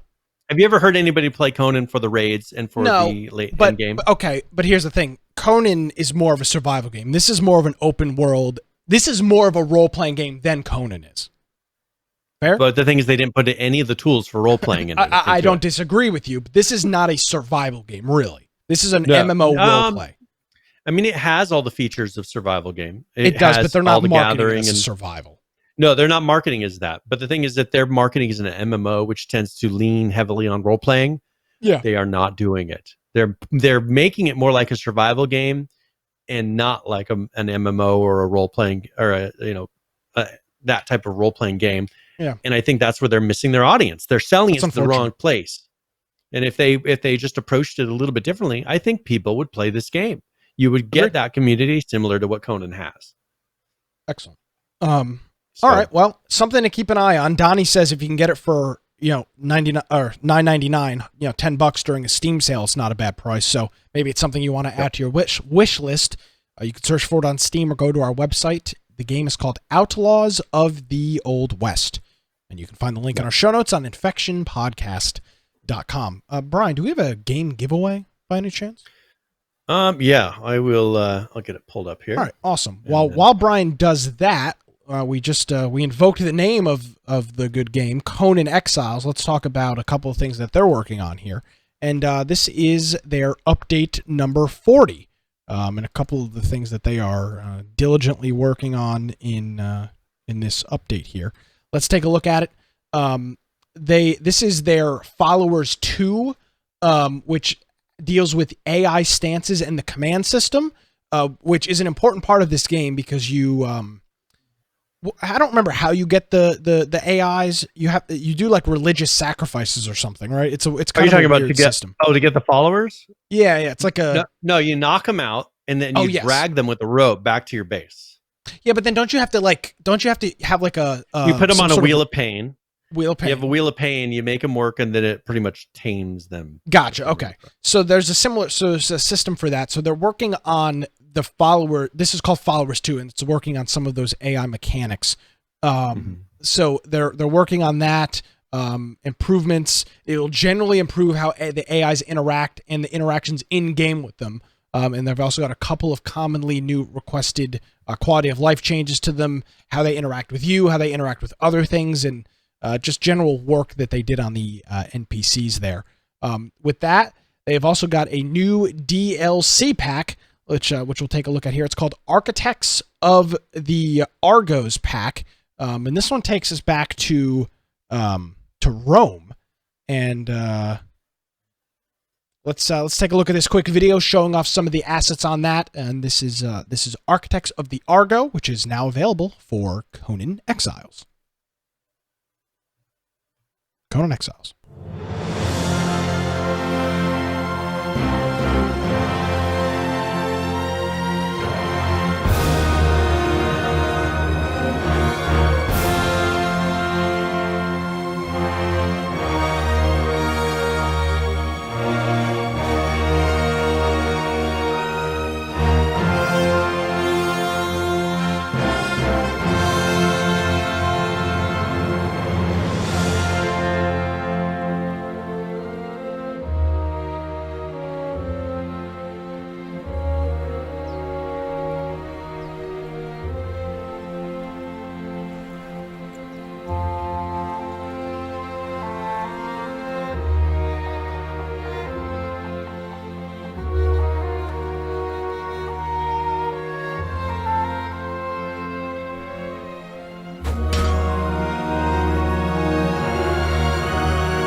All right, this is Architects of the Argos. They do such a good job with these trailers. Let's take a quick look at what all is in here. They've got 18 new elegant placeables. These consist of like statues and I don't know what else you'd call these various elements, monuments and things like that you would find. You know, they've got the guy sitting on a horse. Very, very Romanesque with this. They've got 3 new mount saddles, 15 new armor pieces, 9 new weapons, and 49 new building pieces. Now, you think, wow, 49 new building pieces. These are essentially just walls and door frames and stuff, but with this texture on it. I will continue to say this because I don't really care. It's my show. Conan does the best job with DLC in the world. They have done, at this point, a dozen of these packs. They sell them for, how much do they sell these things for?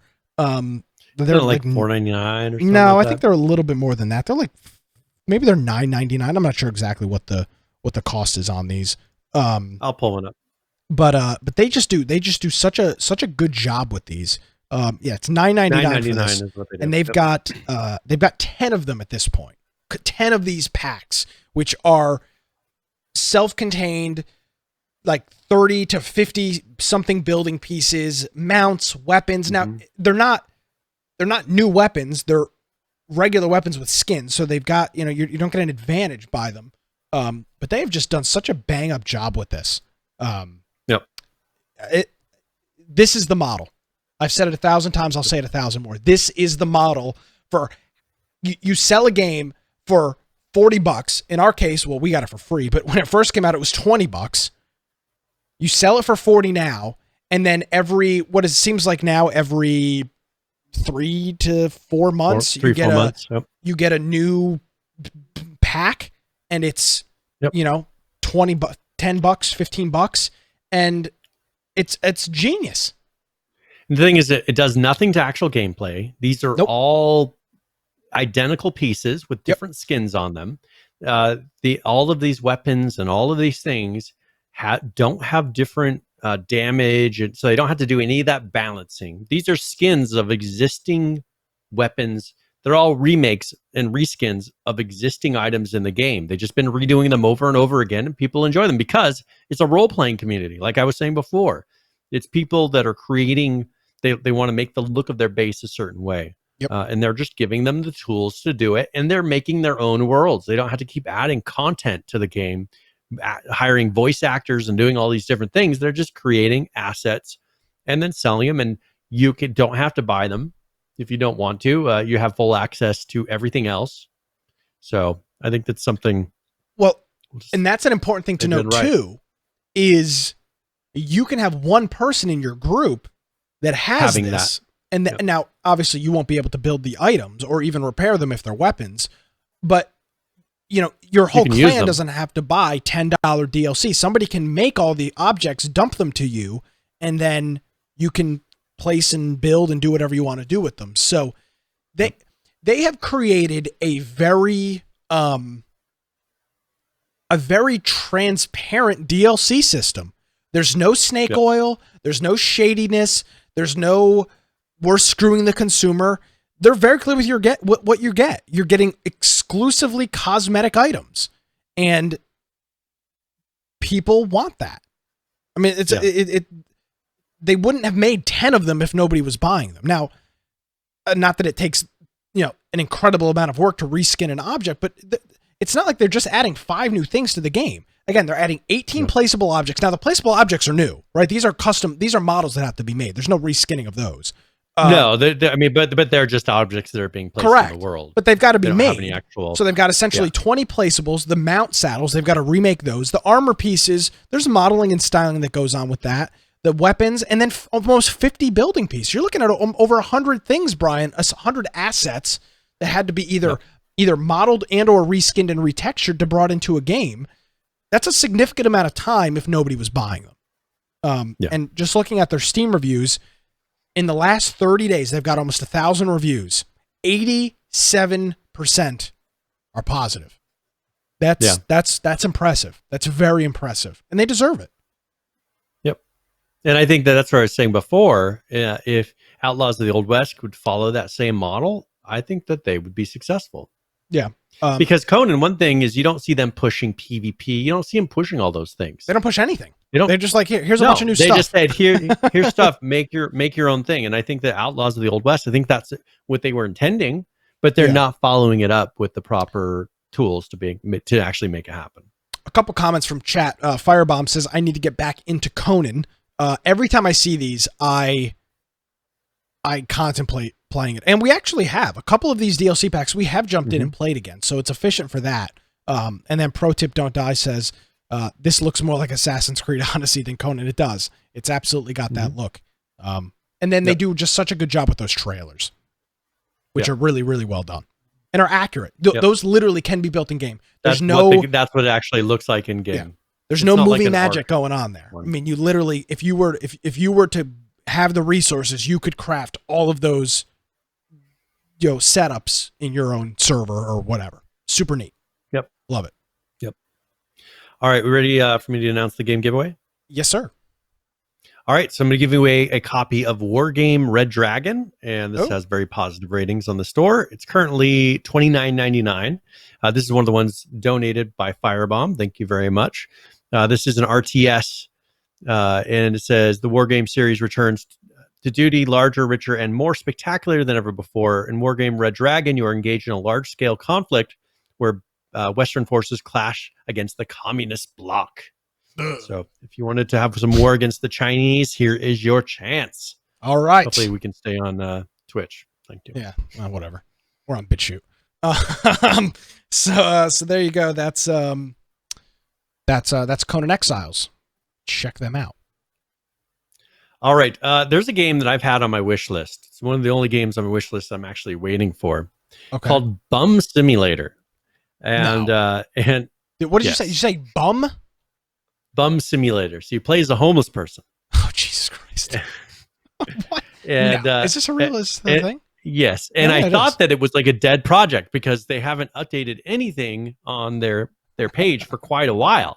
But they put a post out here, still alive and going strong. Now, they have a video here. If you want to play the video really quick, and then we can discuss this a little bit, and I'll read some of the things that they're saying. But this is showing off some of the voices and things that they've added to the game. I warn you, there are a lot of Unreal Marketplace assets in here. A shock. It's you will, if you're a person who does any kind of Unreal development and you're in the marketplace, you'll recognize a lot of these objects. But let's go ahead and play that and see how the gameplay looks. Let's hope that our hot dog man isn't as spiteful as the rats. Actually, I have a good feeling about him. Anyone who sells hot dogs has to be a good person. I'm sure he'll turn out to be nice and friendly.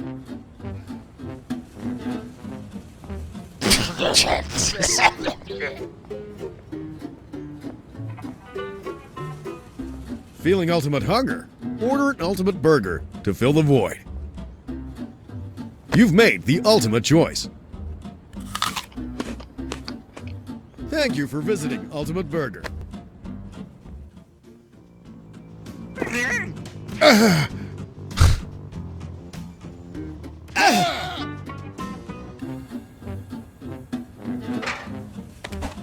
suspect is running away. Jesus Christ, Brian. Are you kidding me? There you go. Now, here's the real question. They didn't show any real. I got no idea what it was going to look like. I was Is there anything? Interesting. Is there anything in this notes about this homeless person having like the most up-to-date iPhone or anything like that, or expensive clothes? Is that in here? Like the panhandlers down here in Wilmington, they're begging for money on the side of the street. Obama phone. Yeah, no, they're holding they got an iPhone with like the one with the 4 cameras on the back, and I'm like, I don't even have that, and you're begging me for money at a stoplight? Are you kidding me? Like, what the hell's going on here? Huh? So, you know what this reminds me of? Yes. Postal. Yeah. It could be a lot of fun. Like, you can tell it's a small studio. It's probably a couple people making it, but it's kind of an interesting concept. I mean, it could be kind of cool to see how depending on what they do with it. Now, but they've been quiet for a long time, and they do mention that in this post. Now, you do know that these guys have other games, including no, those. Train Station Renovator, Drug Dealer Simulator, Tank Mechanic Simulator, Thief Simulator, Cooking Simulator, Ultimate Fishing Simulator, House Flipper, Car Mechanic Simulator 2018, Train Mechanic Simulator 2017, Truck Mechanic Simulator 2015, Car Mechanic Simulator 2014, and Car Mechanic Simulator 2015. Brian, these guys have got quite you need to get one of these previous games like Drug Dealer Simulator or Rover Mechanic Simulator and try this out and see what you're in store for. Yeah, because I mean, for having so many games, I'm kind of surprised. Holy shit! Excuse me. Drug Dealer Simulator, which has been out since April of this year, has got an 88% positive review on Steam out of 4,000 reviews. That's good. That's incredible. For a game that looks like this. See, this is the thing. They're playing into the meme. And because say what you want, this has got to do with expectations. You show a very shrewd, very unpolished, broken trailer, people know what they're getting into, and it's the charm of the game. And it appears that that's what they're doing, and because they're doing that, they're striving and thriving. Or they're surviving and thriving. Yep. And one thing I like too, now I think here's part of their secret that other studios need to learn from. Okay, this is an exclusive with Brian Aldridge. They don't let people play their game prior to releasing it. They don't. They're not coming out into alpha, because what would happen to this game if they released it in alpha without all the features? People would complain, and people would rip on it. So here they said, Hey, we are still alive. Sorry for being quiet for so long. As you probably noticed, we have a worldwide pandemic messing stuff up left and right. Yeah, Thankfully, all of our team is in good health, but most of us have to work from home, which makes everything go slower than it should. This paired with the upcoming release keeps us busy and focused 100% on development process. The project is nearing completion, but we have to ask you just to be a little more patient. In the meantime, enjoy some random gameplay with voice acting finally in place. Voice acting So- sucked, but Yeah, but it gets all around expectations. and you think like, oh, the weed one's a bad example, right? Because anybody that plays is a bunch of stoners. Like, whoa! I went to Ultimate Fishing Simulator, which, by the way, you may think, Nick, what kind of fishing guy are you? I'll say I enjoy fishing a lot. I do fish. I got the Sega Dreamcast controller for the best fishing game of all time, which is Sega Ultimate Bass Fishing. Came out in 2001. Best game that's ever come out. Don't at me. It's the truth. This game, Ultimate Fishing Can argue with Simulator. facts, right? Well, you can't. I mean, you can, but then you look like a jackass. So this game, Brian, has got 2,400 reviews on Steam, the fishing one. 86% of the reviews are positive. That's an overall very positive review. Now, you'd say small sample size, but still 2,500 reviews? That's pretty impressive. So these guys are not making, at least it appears to me, unless they are just paying people to leave them good reviews. While it may have a lot of store assets, it's not junk. It is what it is, and it's obviously playable. It would not have a very positive review if it was an unplayable broken game. I honestly believe that. Yep. I'm gonna buy this fishing one. This reminds me so much of the Sega game. I mean, I've got the toot, toot, toot, toot, toot. I've got the whole sound effects going on. That's such a good game. Yeah, this is great. Fishing with beer, oh yeah, this is it right here, baby. Drinking beer, fishing with the boys. Oh yeah, this is it. I need more of this in my life. That's the thing. Some of those casual games are the most fun ones. It'll be $20. Playing for a bit, you don't have any big expectations. So. Yeah. I'm gonna play some Sega. Anyways, thank you, Nisco, for posting about. I think I originally put it on my list because Nisco posted something about it like a year ago. Jesus. And I put it on my wish list because I wanted to see if it ever came up. And Nice. Here it is. All right, coolio. Thank you, Brian. Now Oasis, who released a couple weeks ago. The last Oasis, yeah. Yes, last Oasis they released a couple weeks ago, and they have first of all a patch. I want to give you a little bit of concern because their patch is 3 items long. Okay. And this is a game that just released. It should have a lot of things that they're patching and working on. Yeah, it came out March 26th. It's been out less than 2 months. Yeah, I would think that they would be putting out much more in their patches, but here is their 1.1.29462 patch. Fixed inventory sometimes disappearing on login, fixed stairs having incorrect armor, and improved performance and stability. So that was the whole patch. Now they put out another notice saying that the decay system has now been activated. Okay. So on May 20th, which is 8 days from now, yep, that they'll have the first Oasis will decay. So now what that means is you're then having to move on. Remember, this game is all about the sun is chasing you, if I remember correctly. The world's ending. Yeah. The ahead of you is frozen because the sun is only facing, there's a very limited sliver of livable place on the earth that keeps rotating around, which I don't understand how these trees and everything magically regrew in a week, but we'll ignore that whole aspect. And so you're just having to move from section to section now. So that first set of this is going to be happening now. The first, because this, it hasn't been around long enough for the actual Oasis to make you forcefully move. So this is going to be the first test of, are people going to play this game how it's intended? And is it going to be any fun? So we will see if that actually happens, but they did announce that, they're going to have to start moving to the next Oasis, and they have until the 20th to do that. Cool. Well, I mean, it's nice to see that it's at least, obviously they had a bumpy, maybe bumpy's a little bit of an understatement. They had they bottomed their entire car out. That's what the status was at the launch. It was very rough. But they seem to be, making up time on it. recent reviews are mostly positive. The overall reviews are going to be in the tank for a while because the launch was so abysmal. Yeah. But I guess if they're getting decent reviews in the recent and they're putting that very little items in their patches, that is actually kind of a good sign. Because if it were totally broken, people would be tanking it on Steam reviews. 100%. So they must be fairly stable at this point to be able to have it be to where they're getting positive ratings. Yeah, I think that's a very fair assessment, Brian. All right. Let's go ahead and talk a little bit now about ROE, or Ring of Elysium. Yeah, what's going on? And this is something, remember the last couple patches we've seen, they've been adding characters that look a lot like PUBG characters. Well, they're adding another character to this one. The Adventurer character. This is the May.7.2020 patch called Black Mamba. Well, Moor King is her name, but the skins, the look is Black Mamba for the outfits. And still, that looks a lot like PUBG to me. Oh, it looks like definitely. Yeah, it looks. I mean, it's very much a Western style military look.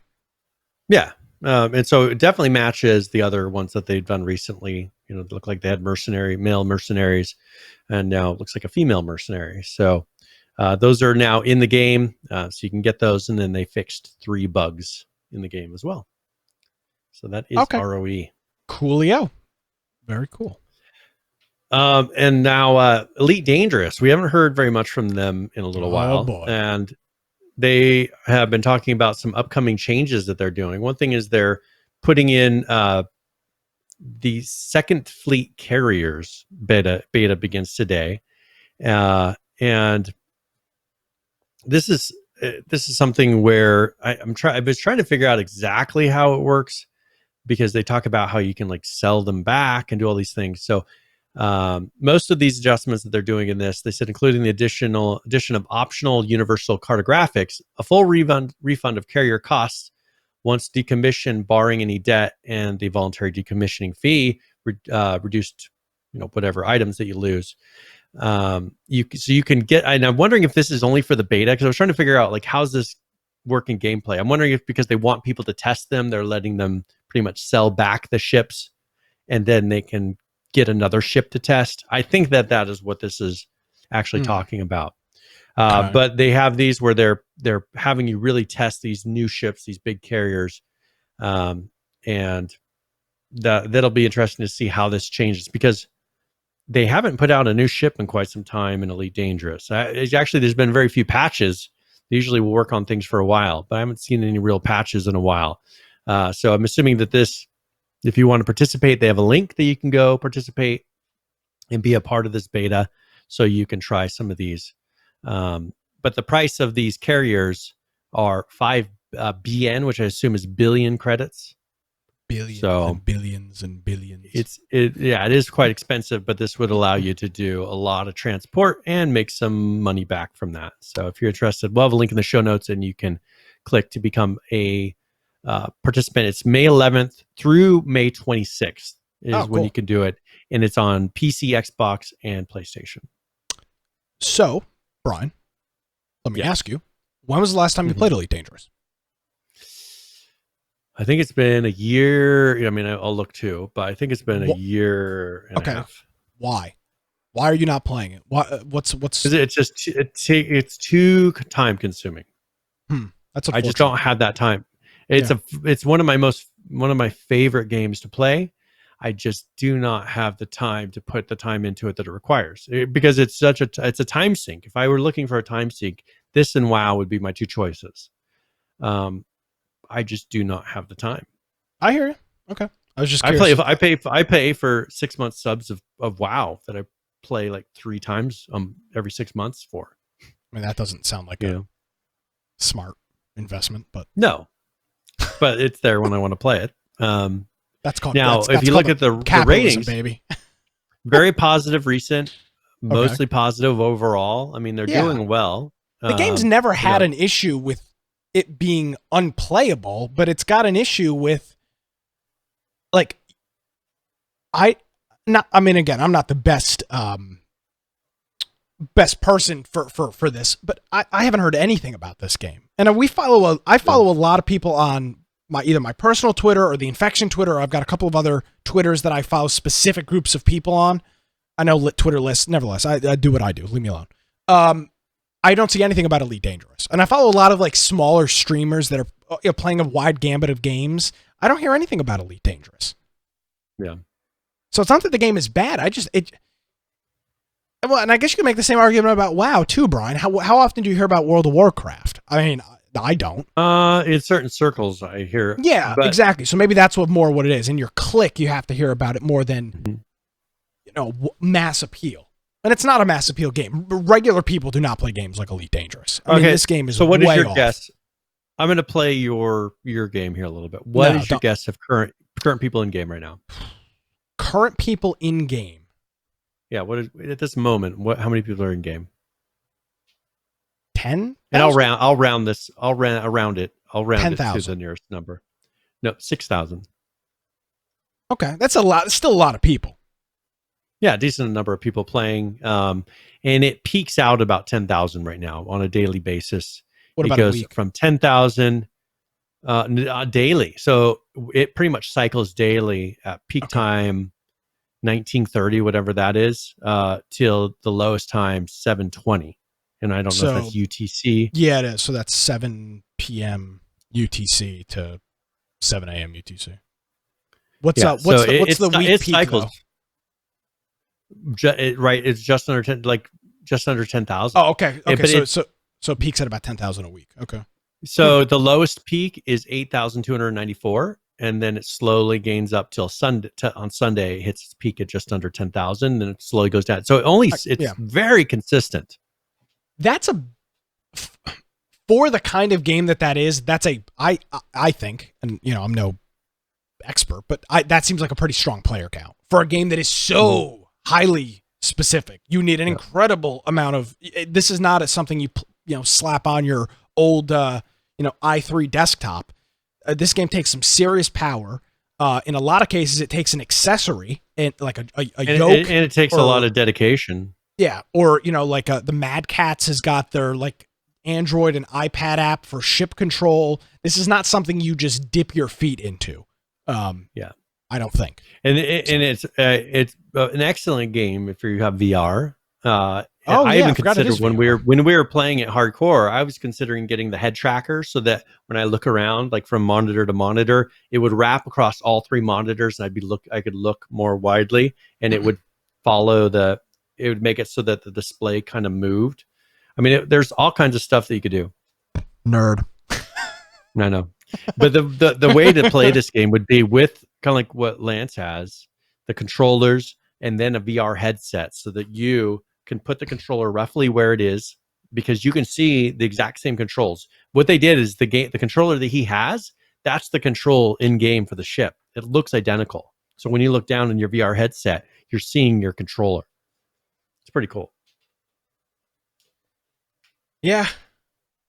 Yeah. So Firebomb, yes. Elite Dangerous is very heavily bent towards VR. So, I would definitely, and you can look around 360 in the cockpits. I mean, it's pretty nice. Like they did a really good job, and I enjoy the game. So, but it's not very popular on Twitch because it's not that type of a game. It's more for the player. Well, yeah, and it seems like it's not, and you'd have to have a really good personality to stream it on Twitch, right? Because it's not a game that you're and to really hold somebody. Yeah. Yeah. So, all right, well, cool. I'm glad there's a little bit of Elite Dangerous news. We don't hear from them all that often. And it hasn't actually patched yet, so, but I just figured I would mention it because it came across my feed. So, you care where we go next? No, sir. A little bit about Predator.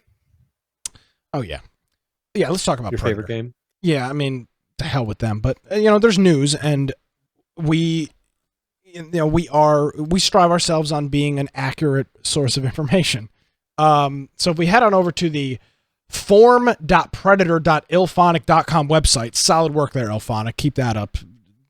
Solid. The SEO loves 2 subdomains. It's fantastic. Mm-hmm. They've got an update here. Dutch returns to the jungle and predator hunting ground. So this is new content that's coming out more towards the end of the month. This will be out May 26th, and this is part of their first set of free updates. Players are able to learn where Dutch has been all these years and hear the stories in his own words in a series of voice tapes that you earn as you level up. The second part is a paid DLC, and they've got a little bit of they've got a timeline here that shows the roadmap, which actually I like the breakdown of this roadmap. Kind of reminds me of the Friday the 13th roadmaps a little bit. So the first DLC, the free update is, well, hold on, this is confusing. Okay, so the free update is the tapes, the paid up. Okay, that's how it works. So the free update is the tapes and the backstory. The paid DLC is the character itself, by the looks of it. Okay. So that is how all of these DLCs. It looks like they're going to be trying to do one every month through, midsummer, early summer, and that is how they're going to do it. So you get the backstory and the lore for free. You pay for the character, which is very similar to like a game like Dead by Daylight. And this is how they make their money. So that is what they're working on for the May 26th update, and that is the new content. So yeah. Very good. Can't say I've played see, it. Don't have if it any takes interest in off. playing it, but I mean, it's a game. I know you love it. That's not I love it. It's just there's a couple of reasons. We've been through it, but at the end of the day, I don't trust Ilphonic. I mean, the way that they handled Friday the 13th was a disgrace. Yep. Well, and then they handed off another studio, and now it's doing well. So that kind of gives you an idea of the game was not the problem; it was the studio running the game. That was the problem. So, Without sounding like I'm preaching, actions have consequences, and and I know as cheesy as that sounds, it's the truth. I mean, they're and in this case, it was the inaction with Friday the 13th. It's got consequences. I wouldn't touch an Ilphonic game with a 10-foot pole. That's my personal opinion. I'm not saying Predator is bad. I don't know. But between how the track record of Ilphonic with these games and how piss poor they treated us at PAX West last year, to hell with them. I don't want to play their game. I'm not going to play their game. I don't care if it's the best game that's ever been made. You won't find me ever playing it. And Firebomb says maybe Nick needs to buy him a copy. You waste some of your money. I'm not going to play it. Yeah. It's the truth. Yeah, and that's the thing. You can't shit all over me and then expect me to come play your game, which is essentially what they did in more than one way. I was a paying customer for Friday the 13th. I mean, I bought the game. And they did a horrible job with that. Yeah, I spent my hard-earned cash on that. And did I get enjoyment out of it? Absolutely. But I'm not going to sit here like, they just gave me a bunch of free stuff and I'm going to crap on it. No, they treated Friday the 13th suck. Their panel at PAX West in 2017 was a disgrace. I mean, they were arguing with each other. They were making fun of their employees, like calling them fat and whatnot. It was just a mess. Yeah. I remember that's one of the things I was pissed about. It's like, I can't believe that he's talking to a coworker like that. Especially they were like a boss. Yeah. The boss was talking to his employees in an incredibly rude manner. And I'm like, where do you get off? I remember I was mad at the time. Now, believe me, I'm a jerk, right? We know this, right? This is a known fact. But we have video of the Ilphonics conference. No. I'm saying in general, right? But you've got to be able to read your crowd. And in this case with Ilphonic, it was like in an office environment, Brian, you and all your coworkers that know each other, you can be fine, right? You can bust balls all you want. You can call people whatever names. You've got there's boundaries and there is expectations. They then took those same expectations and boundaries out to a room with a couple of hundred people and were like ripping on people for their looks. And it was like, okay, believe me, I'm all for making fun of people because I think comedy is how everybody should live their life and you shouldn't take things too seriously. But it was uncomfortable and awkward. It was like, okay, like you're like straight on harassing your coworkers at a public event. Like, okay, a little cringy. One thing to keep in mind too is this company, they're not that great at developers. They suck. To be very plain, the issue is with F-13, they proved they're not very good at game development. There's so much rough stuff. I mean, they're using, I think it was Unreal Engine they were using, but with the way that the movement worked and the doors, I mean, everything was so buggy, and there was a very limited number of mechanics to the game. I mean, really, you break a window, you hop through a window, like those mechanics were so buggy, and they were core mechanics of the game. It's not like there's 1,000 mechanics to the game. There were a limited number of mechanics, and those were buggy. And I was in chat there, Firebomb's discussing this, and I said to him in chat that the second that they moved the F-13, Friday the 13th, to a new company, the game improved, and the ratings improved. People started talking more positively. Now, we have too much of a memory of this, right? We view F-13 the same. I bet you if you played F-13 now, you probably would view it as much less buggy and it probably much more enjoyable experience. But we're remembering the F-13 from Ilphonic, not the new one that this studio took over. Well, yeah, but unfortunately for that new studio, again, actions have consequences, and I've got my mind made up, and if that makes me a stubborn, whatever, SOB, that's fine. But, it's not like I'm just pulling these opinions and thoughts out of thin air. I mean, remember that you would just stand in front of the car as the killer and it would just stop? It was like you were hitting a brick wall. It was like, it was retarded. It made no sense. It was awful. And Firebomb, he brings up, he says, he says, I do think they took note on their failure and made Predator way better. It's a much better improvement. The thing is, if it's the same management and it's all the same people, I really don't think that they will have been able, unless they hired all new people, I don't think they'll be able to have improved. Because the thing is, that was just, they were showing that they didn't have the knowledge in game development to be able to pull this off, because nothing was polished. Can you think of a single thing in F-13 that was polished? No. My intention here is not to relive F-13 and just bash these people, but my point in saying is come up with your own opinion. Obviously, you just listened to Brian and I rant for 10 minutes, but come up with your own opinion, and I hope people can understand why I have this thought. I don't think it's not from a place of ill will. It's not from a place, well, some of it is. Part of it is the interactions that we had with them last year. Yeah. I mean, the game may be playable. If I'm proven wrong, like I'll check it out, but I would need to see gameplay of, this is not that bad. But the studio that put out F-13, I just have no interest in playing a game unless I see that they made a big difference. Yeah, and Firebomb saying, but knowledge is learn from trial and error. You don't start out being a top tier team, but some of the mistakes that they were making were very basic. Well, here's the thing. Hey, I'm all for learning from your mistakes, but you can't fault me as the consumer for not wanting to fall into what I think could be a trap again. Again, right or wrong, I'm just saying that's how it works. I mean, Brian, if every time I interact with you, you beat me, you beat me and put me in the hospital, and you're like, oh, I'm a changed guy. Well, okay. Well, the last 3 times I've seen you, Brian, you beat me and put me in the hospital. Yeah. It's not my fault for having that conception.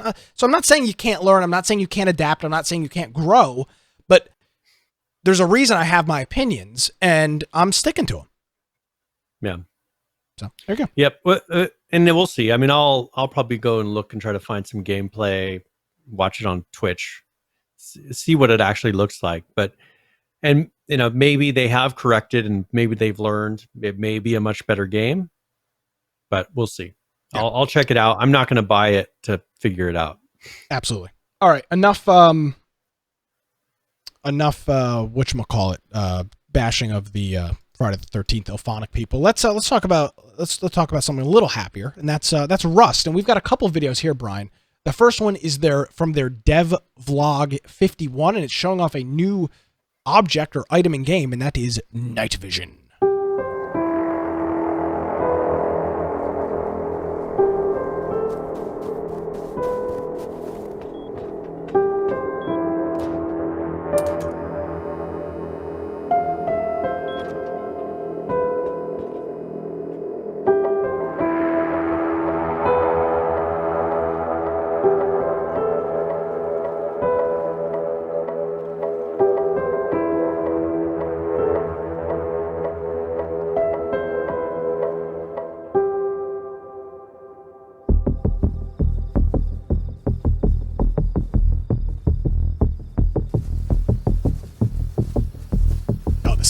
disaster in the making. Night vision rust. Yep.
All right.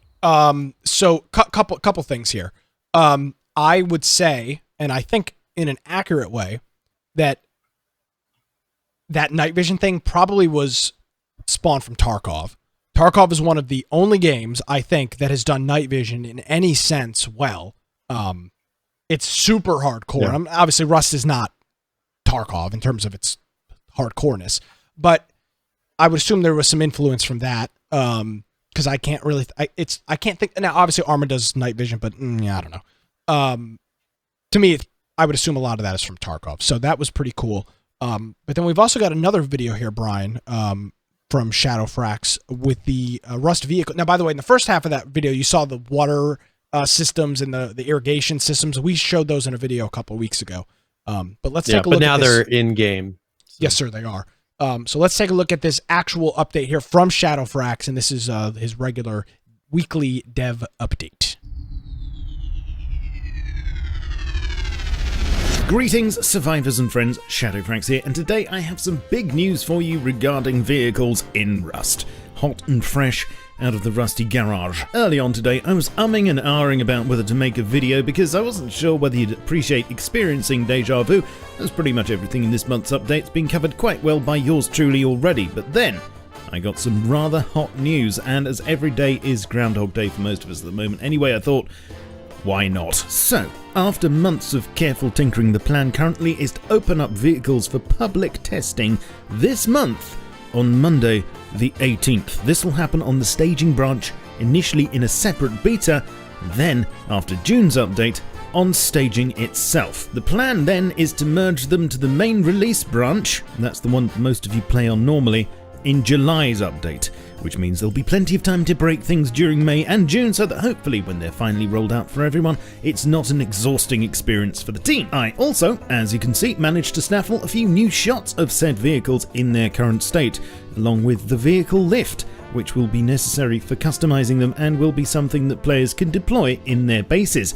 The textures and models look a bit different to last time we saw them, and you'll notice that there will be a huge variety of options when cobbling them together. For instance, there's armor sections, different seating plans, and storage modules. I'll bring you more details on how you'll be able to play with them and when as soon as I have it, so make sure you're subscribed and perhaps leave me a like whilst you're at it if you'd be so kind. As I say, I've covered most of this month's new stuff already in previous vids, but here's a summary. We've now got night vision goggles. You can get these from the Bandit Camp for 250 scrap, or research them for 125. They cost 10 high qual and 2 tech trash to craft at a level 2 bench and will last up to 15 minutes on a charge. You refill their batteries at a workbench also, like a diving tank, but every time you do so their maximum charge is reduced a tad, just like real rechargeable batteries. They provide a modicum of protection, but you can't wear anything else on your head with them, apart from a bandana, which is odd because you could imagine a balaclava, or at least bunny ears working with them, but hey ho, they'll let you see things close by pretty well, but the effect reduces with distance. They also emit a green glow when on, so if you see a pair of glowing eyes watching you,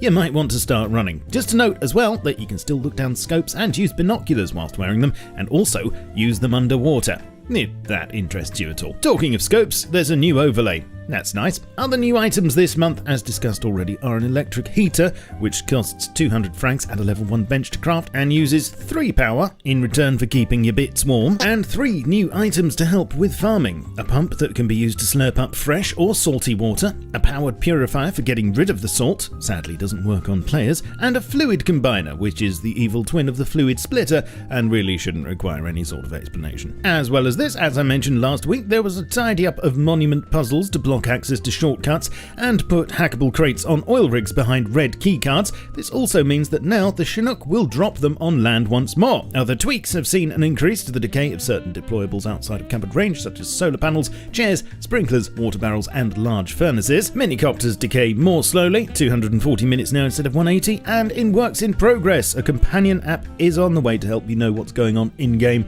whilst you're outside. When you finally get outside, that is. And as I talked about last week, a new mixing table that seems like it will allow us to make teas and has something to do with applying buffs to our characters is also being worked on, but the exact functionality is yet to be revealed.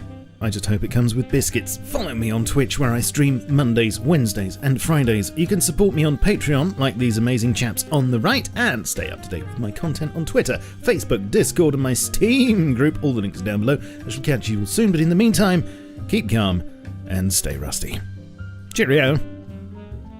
Now, weren't we not sure last week if the mixing table was actually a mixer, like an audio mixer, or an actual like kitchen appliance? Isn't that what the update last week or the week before was? It just said mixer and that he wasn't sure.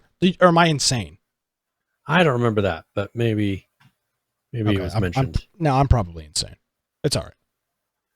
So there you go. So, all right. Yeah, and that's, as you can see, there was a lot of various things coming. And they've implemented. There's a lot of things that, as he said, there's a lot of repeats in this because there's so many things that they announced that they're going to be doing, and a lot of those things were put into this update. So they called it the night vision update, but as you said, there was the heater. They changed monuments, the water pump, the water purifier, the fluid combiner. And then working on the bugs and farming. So yes, sir. quite a bit of different things they've added into this one. All right. Let's see. What else we got? To run a little short on time.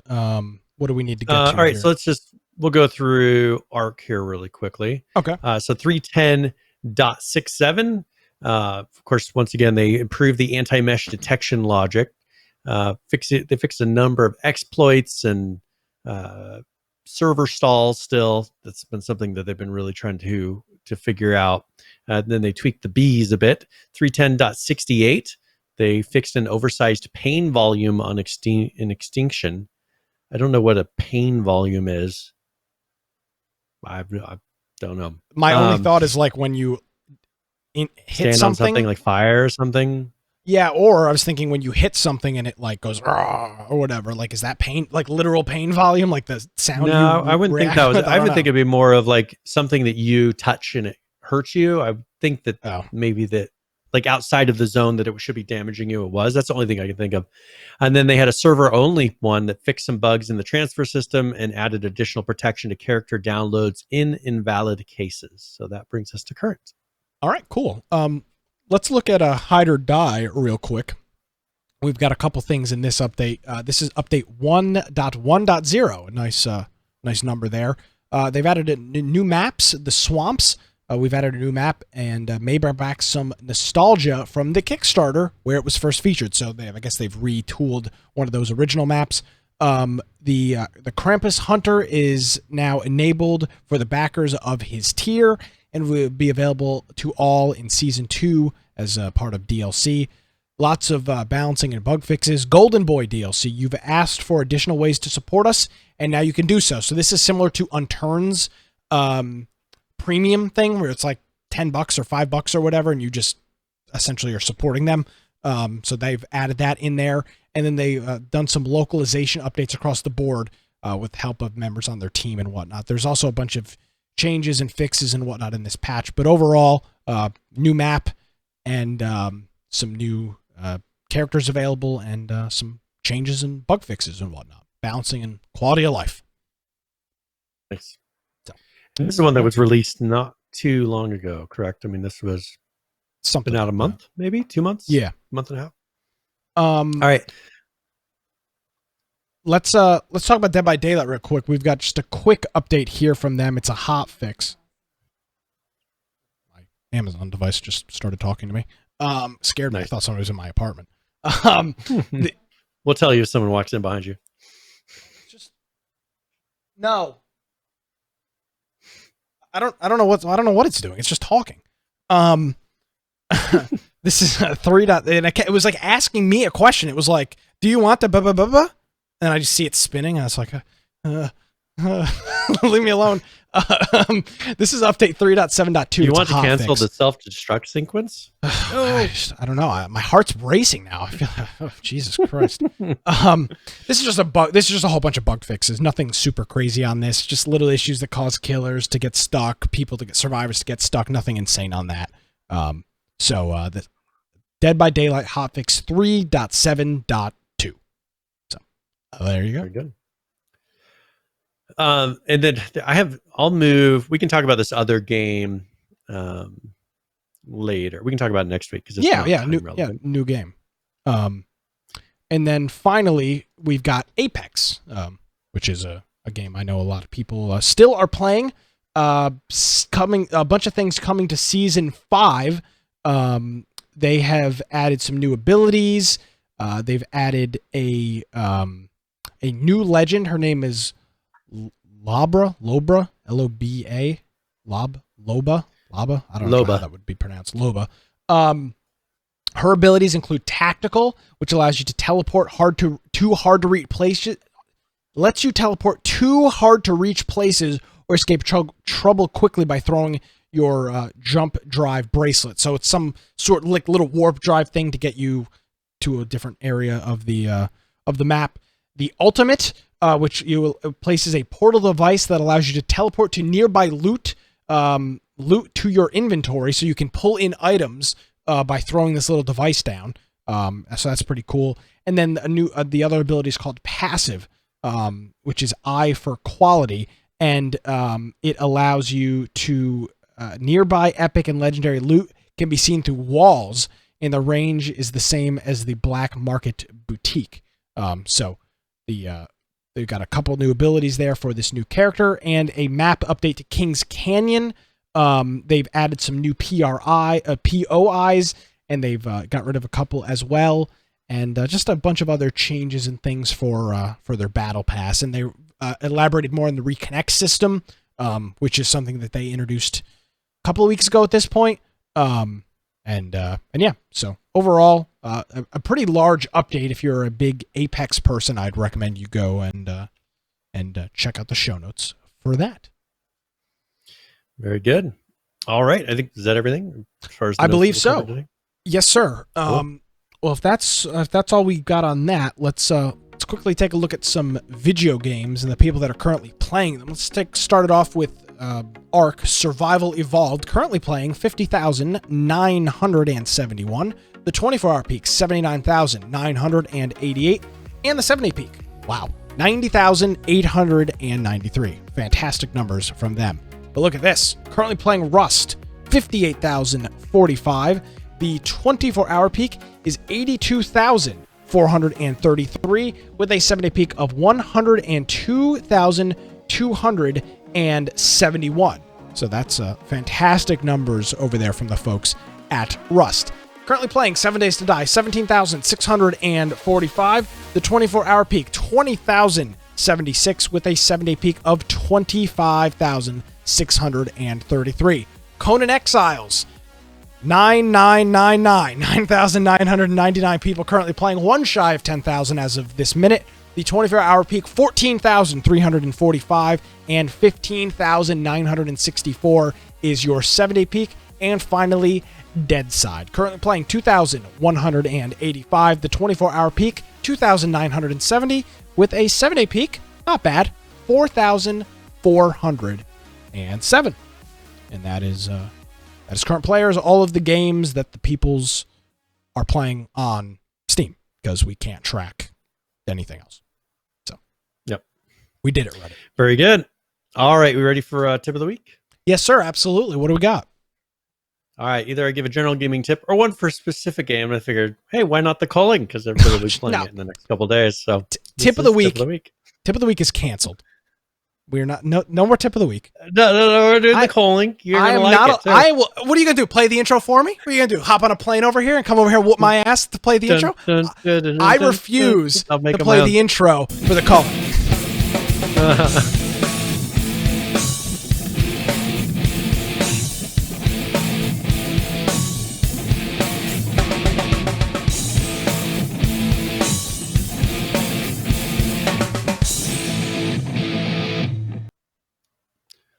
All right. So I figured I'd have some fun tips here for helping you to jump right into the new highly anticipated The Culling Origins.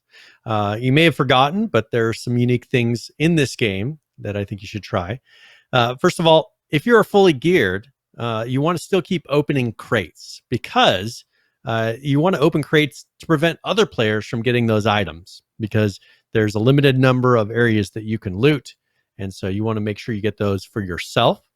If you are fully geared, then you can go into participate. I mean, most people didn't play it long enough to actually see these things, but they had 3 Crate Monty and Loot Pinata were events that were in the middle. So you could be fully geared, get in the middle, and then airdrops would come down and you could get even more higher class loot than what you found out around the world. And one final tip to remember in this game, because we're so used to people running away in fights in a lot of these games that we play. You might want to think twice on that because there's a lot of perks. There's certain perks that a lot of people run. They give them a 20% movement bonus. And if you don't have that 20% movement bonus, you're not going to be able to run away from a fight. So keep that in mind. Unless you're running that perk, just go in head first and kill everybody. So that is tip of the week. Is part of tip of the week also, do you also have a recommendation for people to make $15 a week or something so that they can afford to play this game? I mean, that seems to be, Brian, if you're going to give us a tip on a game that we first got to pay for. Oh yeah. And then I guess the last tip is win every single game so that you never have to pay.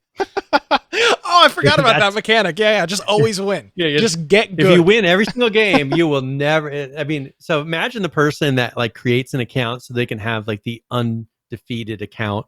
I've never paid to play win. Yeah, that will last all of 5 minutes with this abomination of a game. So they're DC'd and yeah. All right, thank you, Brian. I'm sure our audience will. If you have any comments about that, Brian at infectionpodcast.com. If you've got any comments about that Culling tip. And I look forward to seeing you all in game. By the way, you're such a jerk. All right, game of the week. I think we're continuing with our current trend. People are around Friday night. Jump in our Discord. Nothing particular this week. So sorry. Yep. Very good. All right, we ready to do our game giveaway? Yes, sir. What do we got?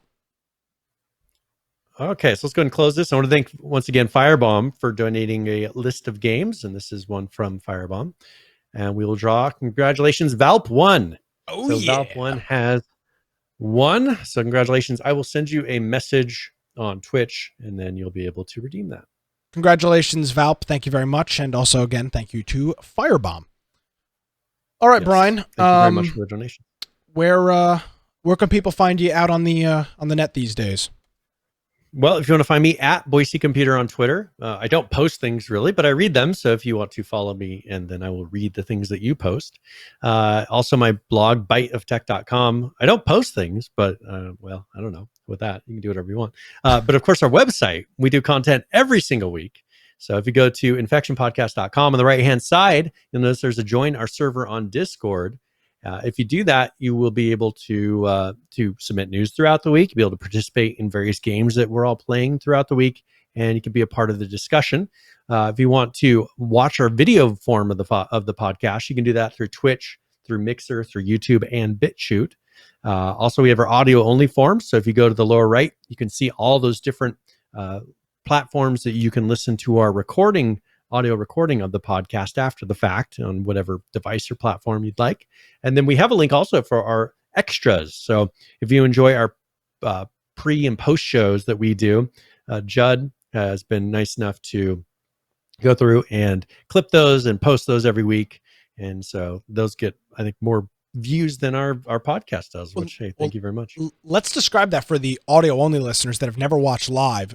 We start the show around 7 o'clock Eastern, and we'll jump on at between 6:45 and 6:50. We get everything set up. We banter. We often have technical issues depending on the week. And then we do a post show after. Sometimes it's 3 minutes. Sometimes it's 15 or 20. Who knows? So all of those are available on the Infection Podcast Extras YouTube channel, which our friend Judd manages. Yes. So thank you. Yep. Thank you very much for that. Yeah. But yeah, if you want to support us financially, you can do that through amazon.infectionpodcast.com, humble.infectionpodcast.com, and of course the Twitch Prime subs that you've heard throughout the show. So. Yes, sir. And I do want to thank a couple of individuals again for hitting us up during the show. Our friend Malt, as I like to call him, for hitting us up with the resubscription here on Twitch. And also our friend Johnny Find for hitting us up with the 23-month subscription. Damn. Thank you, Johnny. Thank you, Malt. We greatly appreciate it. All right, Brian. Well, we'll see you Friday night for Game of the Week. And then we'll be back here next Tuesday for another episode of Infection. Alrighty, folks. Well, my name, maybe I botched the intro. I still know my name. My name is Nick Craig. You can follow me on Twitter at Nicholas M. Craig. If you're interested in any IT things, I have a website. It's dudeinit.com. You can check that out. Of course, if you missed any portion of the program, links, show notes, images, pictures, memes, all that fun stuff is on our website. It's infectionpodcast.com. Thank you so much for joining us, everybody. Have a great week. We'll see you next time.